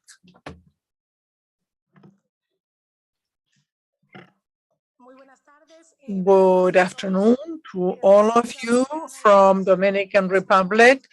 We would like to join others in thanking ECLAC and CELADA, and we would like to thank LUF for the accompaniment in the organization of the conference, and we would like to congratulate the outgoing chair, the outgoing presidency, Peru, and we wish all success to the new presidency headed by the plurinational state of Bolivia. We also would like to greet the members of the different delegations present here today, and also international agents and members of the civil society. Ladies and gentlemen, the focus centered in the right and promotion of human rights is fundamental in order to reach sustainable development. The Montevideo Consensus as a regional framework that underlines the importance that policies should recognize the populational dynamics that today, in the follow-up after 9 years of its adoption, and with the pandemic context, should make us reflect. We have had a challenge, a big challenge regarding the demographic policies linked to development established in the Montevideo Consensus. We have to look at the most vulnerable populations that have suffered most from the negative effects left by the health crisis in the social and economic areas, as was presented in the report. Mr. Chair, to help in this way, we have established a series of programs, and the access to vaccination against COVID-19 became a priority. By June, about 6 million persons were totally vaccinated, and 2.5 million with boost doses. We present important progress and challenges. Last year, we presented to the society the National Pluriannual Plan of the Public Sector, an instrument in line with the SDGs. For the production of this instrument with 32 priority policies, we implemented the populational perspective in a cross-cutting manner, the person, the quality of life in the center of the public policy. We have insisted that the approach of human rights and sustainable development, this has to be a cross-cutting axis of policies, plans, programs, and projects implemented in the short, medium, and long term. We recognize that the populational structure of our societies are changing, and that the period during which those of us who have a demographic bonus is coming to an exhaustion. In the case of the Dominican Republic, not more than 20 years. For this purpose, we have designed policies that will allow the development of the young population without forgetting the population is aging. Mr. Chair, the Dominican government understands the importance of acting timely regarding the priorities of the consensus, and we will do every effort to take advantage of the demographic bonus and to take care of the most vulnerable population. We carry out efforts to foster the development of the territories and to improve the living conditions of the population, regardless of where they live. And wherever they live, we need to create necessary conditions for their well-being. For that purpose, we empower the communities for the identification of the needs and demands so that they be included in their development plans. At the same time, we promote in their to improve things in the residence areas, but from the central government, we want to help everyone in the closure of most evident gaps. We are also implementing a program of rural development focused in improving the development of the populations of these areas that have been deprived from the exercise of their rights. And we need to do this with from an inclusive perspective. We have programs to reduce unemployment for youth, men and women, and educational reinsertion programs of children and adolescents. We also have a national policy of care, and during the pandemic, this has become much more important in a context where care has been so necessary. We also recognize that premature pregnancy is one of the big social challenges that we face. This is why through the reduction of pregnancy in adolescents program, we want to break the intergenerational poverty link. We want to reduce maternal problems, and we want to promote health by providing health to girls or adolescents that are pregnant, and we want to provide education on sexual and reproductive rights, health, and also recognizing gender-based violence. We have strengthened the domestic violence programs and also support to the victims, boys, girls, and adolescents. Also, we have started the measurement system for Dominican child development as part of a plan for timely measurement and enhancement of care to infancy. On the other hand, with the program to protect the older persons, we want to generate more autonomy, independence, participation, and integration of this segment. We know that we face many challenges as a country. Amongst them, we have the sexual and reproductive rights of women. There are some countries that endure setbacks and others enjoy the development of rights, and rights should be enjoyed by everyone independently from age, gender, ethnic origins, or else. But we need to have demographic, social, economic, and environmental information that is reliable and timely to be able to take evidence-based decisions. Actually, the statistical systems in general need to continue their consolidation process to guarantee a total integration of this perspective of populational dynamics and to make more efficient the use of resources to produce statistics. Two hallmarks I wouldn't like to conclude without mentioning them regarding statistics. First, the inclusion of the short module from Washington regarding disability and the fact that we have gone back to the measurement of ethnic and racial variable in our household surveys, and also for the 10th National Census on Population and Housing that will take place in November of this year. This is something that we need to do in the country, and this will help us leave no one behind. We hope that the countries of the region will deepen our efforts to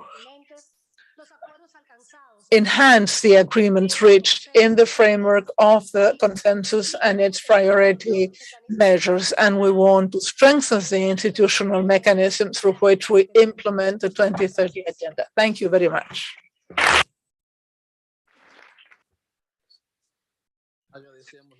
Thank you to the representative of Dominican Republic, and we continue with the delegation of Peru.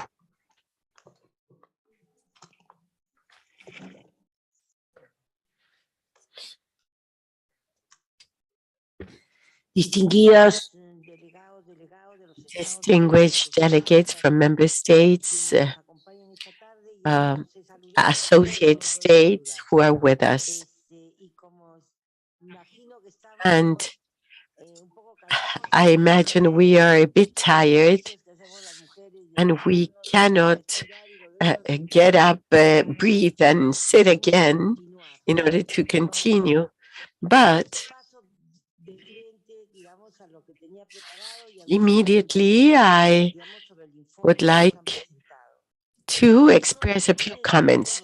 The government in Peru from 2013 has achieved progress in the implementation of priority measures of the Montevideo Consensus on Population and Development for Latin America and the Caribbean.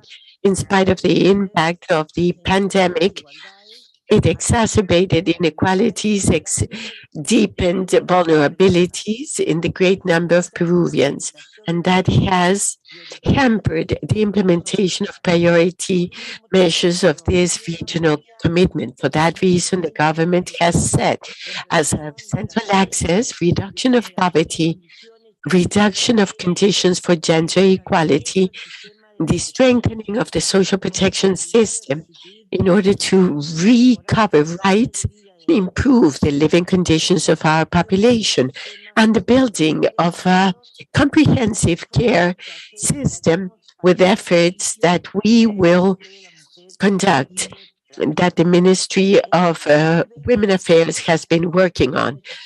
30.1% of poverty, and to mitigate the effects, strategies were developed as granting monetary subsidies, cash transfers, bonus, independent bonds for workers, independent workers,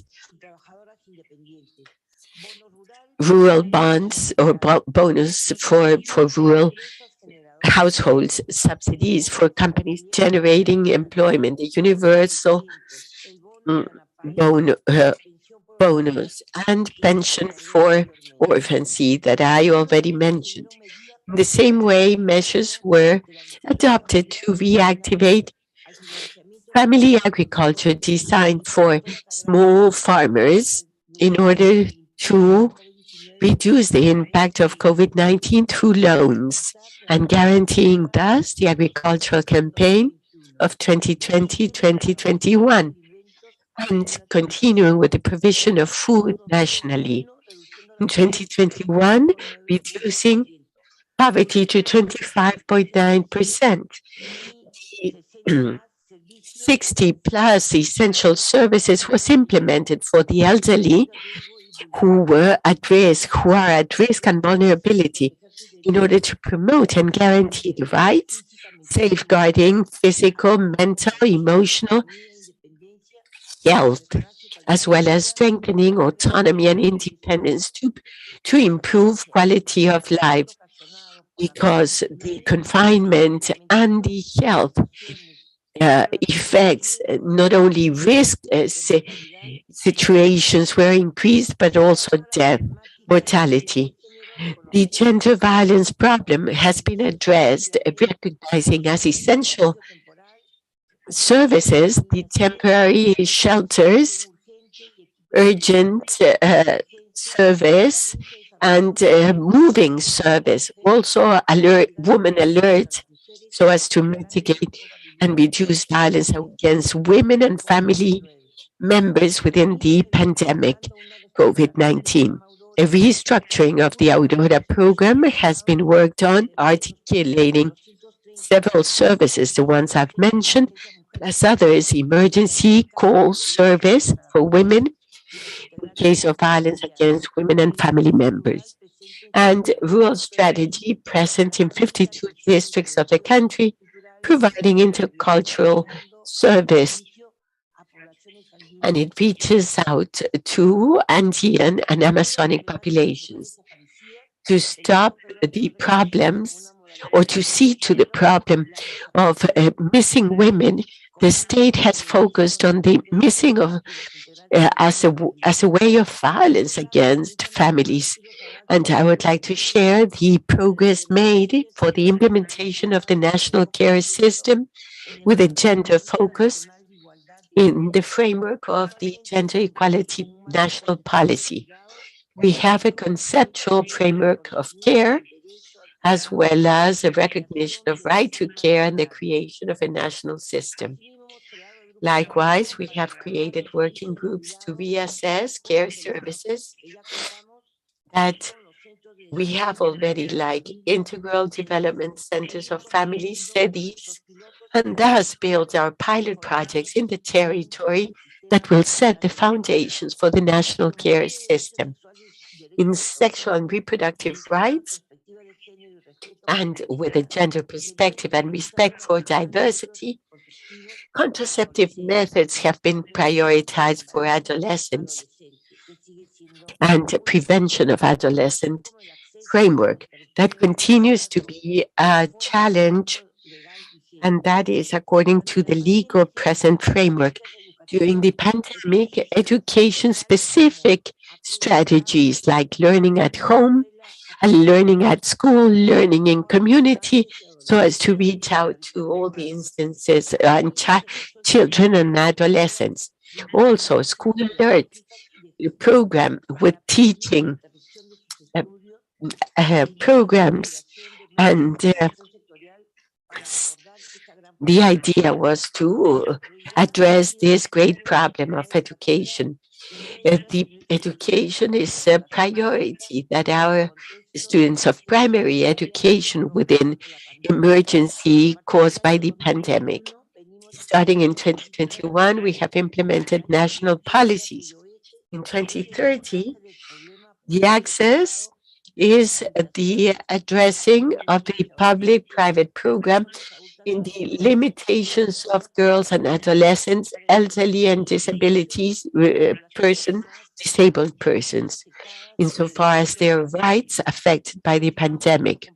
We reaffirm our commitment as a government to continue progressing and implementing the priority measures of the Montevideo Consensus, identify new solutions so as to solve present challenges through dialogue and implement participation mechanisms that will allow us to integrate the demands and needs of the Peruvian population so as to integrate so as to reach sustainable development goals.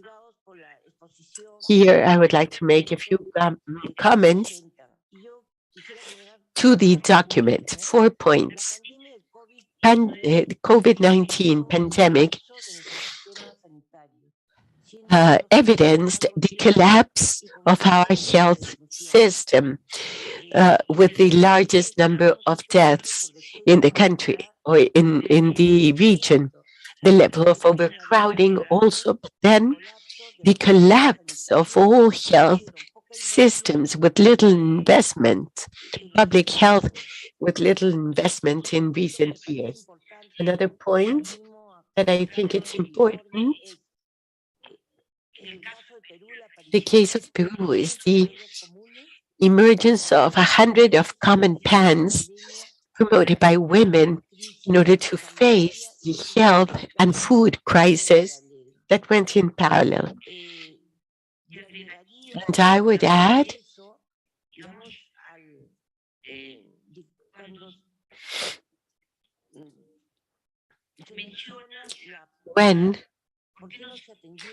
why other needs were not included in our population. The availability of staff, the shortage of appointments, and the fear of contagion. We need to go into the reasons why this in our region, why in a country like ours there were no ICU beds. Why is it that our country was not prepared to have sufficient oxygen? That our brothers and sisters who have died. Also, it is important the study mentioning the migrant population and the impact that this population has had in connection with the pandemic and also the impact of this in your countries. And I want to refer to 1,200,000 Venezuelans that live in our country. Also, about girls and adolescents, the loss or the impact of the loss of learning, it's enormous. As we were the last one to return to face-to-face, only in June, our system has gone back to face-to-face. This is an impact, enormous impact. And finally, it is important to mention of indigenous peoples and the impact on more differentiated mortality between men and women. And then finally say that the Montevideo Consensus, we believe, continues to be the main challenge, as someone from civil society brought it up a few moments ago, saying that if we had met all the commitments of the Montevideo Consensus, the impact of the pandemic would have been less. So hopefully the consensus will continue to be our talent, our roadmap, and we will be committed, we will accompany the government of Bolivia in whatever you need. Thank you.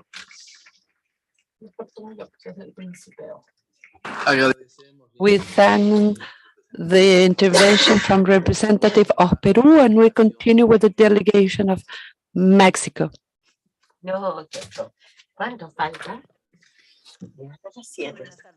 Good afternoon. Thank you, Mr. President, and I wish you a lot of great success in your new undertaking. And I want to greet the team of ICLAC and CELADE for organizing, for the holding of this conference and the excellent work they presented about the impact of pandemics in the region.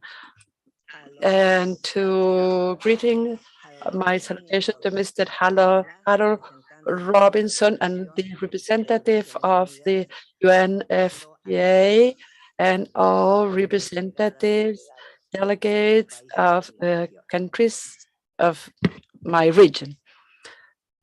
In the current government of Mexico, human rights and the struggle against social inequality has a central position. The priorities of Montevideo Consensus are the linkage or the access of our population policy. I have two spaces in this conference to expand on the challenges and progress made in Mexico. So regarding the pandemics and Montevideo Consensus.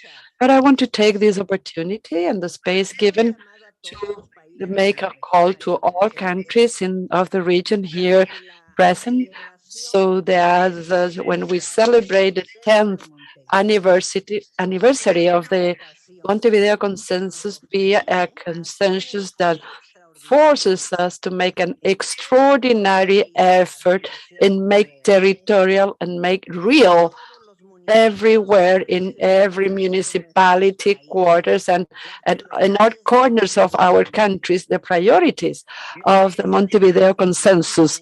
It seems to me that the time has arrived for all countries here to push the agenda so it arrives to every one continent of the planet, because it's the most advanced agenda which is really worth for the 21st century. I consider that we should not allow no setback in reproductive rights of women, as is just occurred last week in the most populated country of the Americas.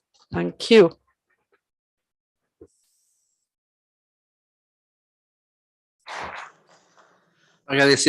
We thank the intervention of representative of Mexico, and we continue giving the floor to the delegation of Ecuador.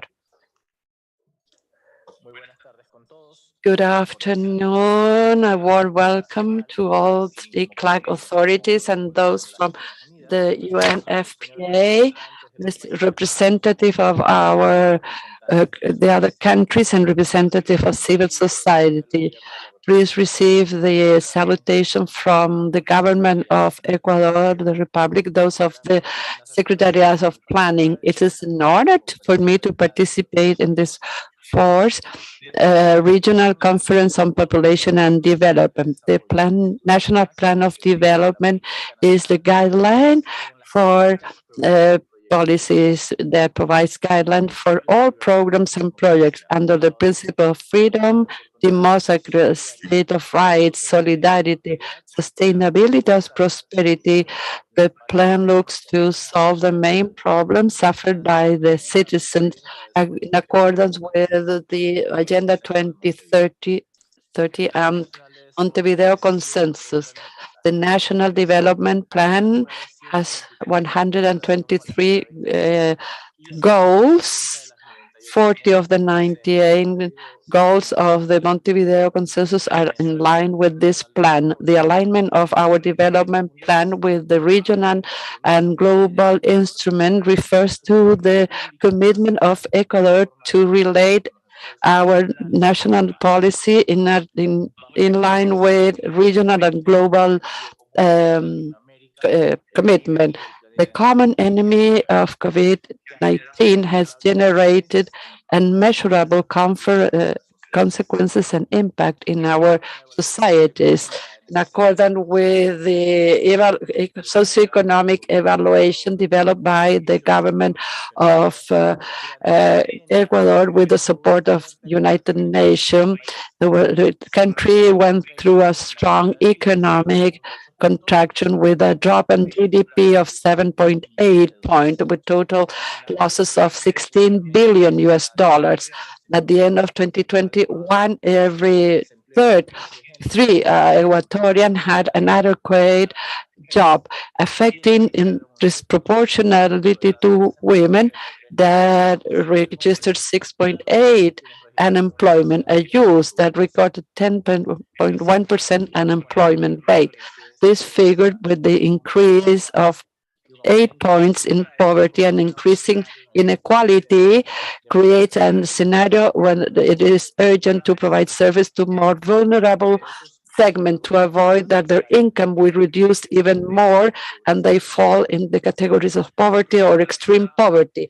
Another sad data is that in the worst time of pandemic, we received almost 300 calls every day for interfamily violence. The response of the government was oriented to identify the effects and the impact of pandemic, to estimate the needs and the gap, to design and put in play progressive recovery and help.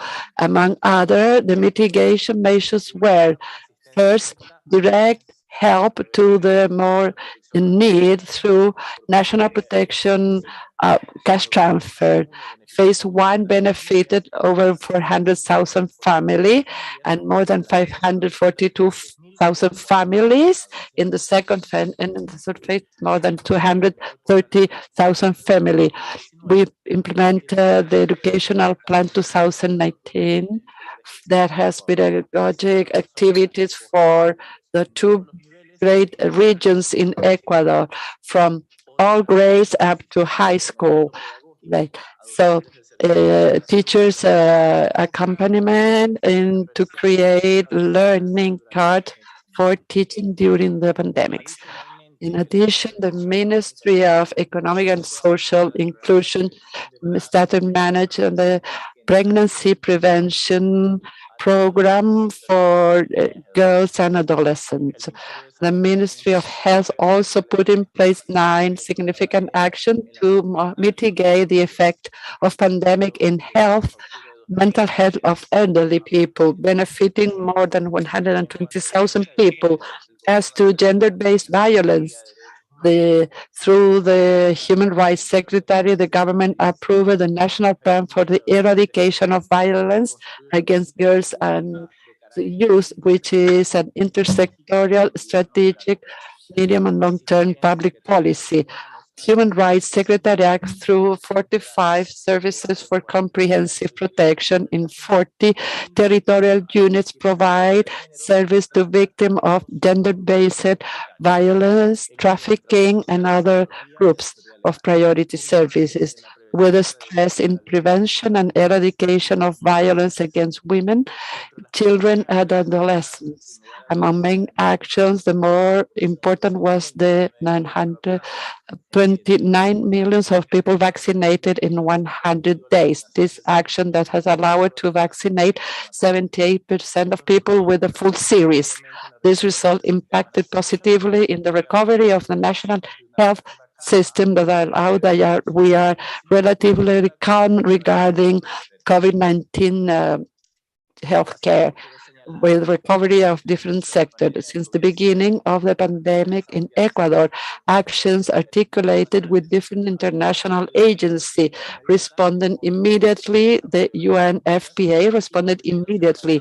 That became a partnership that gives us tools to mitigate the impact of pandemic in sexual and reproductive services, gender violence, basic, and the care for more vulnerable population and in the north and south provinces.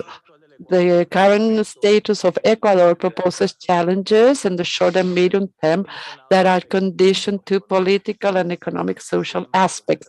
But our function as government is to provide better solutions to problems of Ecuadorian. In the current situation, it is imperative that all countries in the region join effort through the different articulation to meet the respond to challenges of the Agenda 2030 and the measures of the Montevideo Consensus to improve the problems and issues in our countries: poverty, extreme poverty, unemployment, vulnerability, increasing health and education services that impede for our citizens to use the full rights during their life.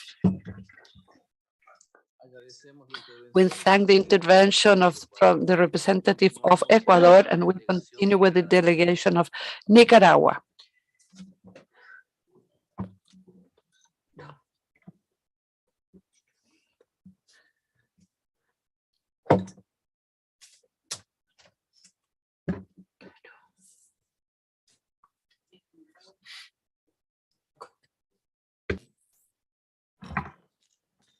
La delegación de Nicaragua, ¿nos escucha? Are you listening, Nicaragua delegation?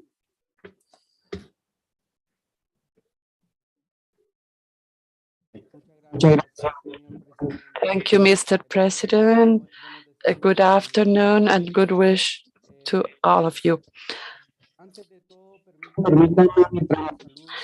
Allow me to convey the salutations of the government of Nicaragua, chaired by Commander Daniel Ortega and Rosario Murilla, to all the authorities and delegation present by face-to-face or virtually in this fourth meeting of the Regional Conference of Population and Development in Latin America and the Caribbean, especially the peoples of Latin America.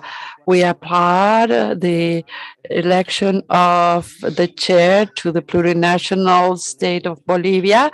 We wish you full success, and we provide and put at your disposition our full support. And Nicaragua has committed itself to keep human being, families, and community at the core of public, particularly most vulnerable or unfavored communities, which has been the case since 2007. Delegates, honorable delegates, since 2007, Nicaragua has reached significant achievement. We have increased 193% the paved highways, but that has positioned out as a country with the best highway in Central America, with all the advantages entailing for the better socioeconomic life of everyone. We have increased the coverage in power canal to 99.2% to date, in an increase of 25% to 7.4% in the use of renewable energy, 90% of coverage regarding food security. We have moved to 93% of drinking water coverage. We have built to poor family more than 110 dignified housing. We have occupied top ranking in the index of recovering gender gaps. We have restituted the access of property to indigenous community, where we have 89% of the forest of the country. We have built public free hospital, the largest in Central America. Over 83% of population with the full series of vaccination against COVID-19 in person 2 years old and more, plus the 65% with a booster vaccination that we, and also according to the system of Central American integration, we are the Central American country with less cases confirmed and less death due to COVID-19. The achievement is long, but we need to indicate that we have to overcome 4 consecutive shocks. The coup in 2018, the pandemic, and the Iota and Eta hurricanes in only 2 years and 4 months, with losses estimated in economic transaction of over 28 billion US, which is equivalent to 2 times the nominal GDP for 2020. 98.7% correspond to the failing coup.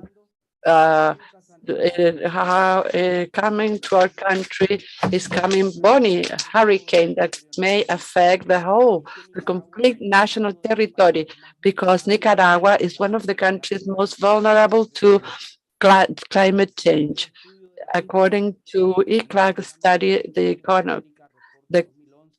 climate change economy, the accumulated cost of climate impact in A2 scenario will be in 201 to 89% of the GDP at net present value.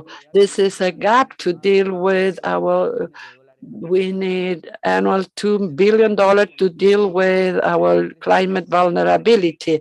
After this 1.8 growth of the GDP, the economy expanded 20 to 3 in 2021, and the estimate for the medium term estimate an average growth around 2, which will allow us to, among others, to sustain the expenditure policy of over 55% of the general budget of the region annually, and reinforce the public investment program of one of the main instruments of public policy for the generation of employment and positive incidence in the country's productive capacity and economy.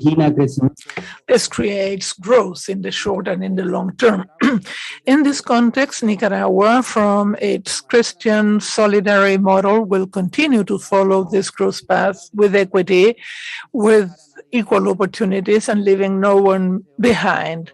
Good evening, and my best wishes to all of you. Thank you very much to the presidency. We thank the statement by Nicaragua. Now we will watch a video from the Minister of Foreign Affairs of Argentina, Santiago Cafiero.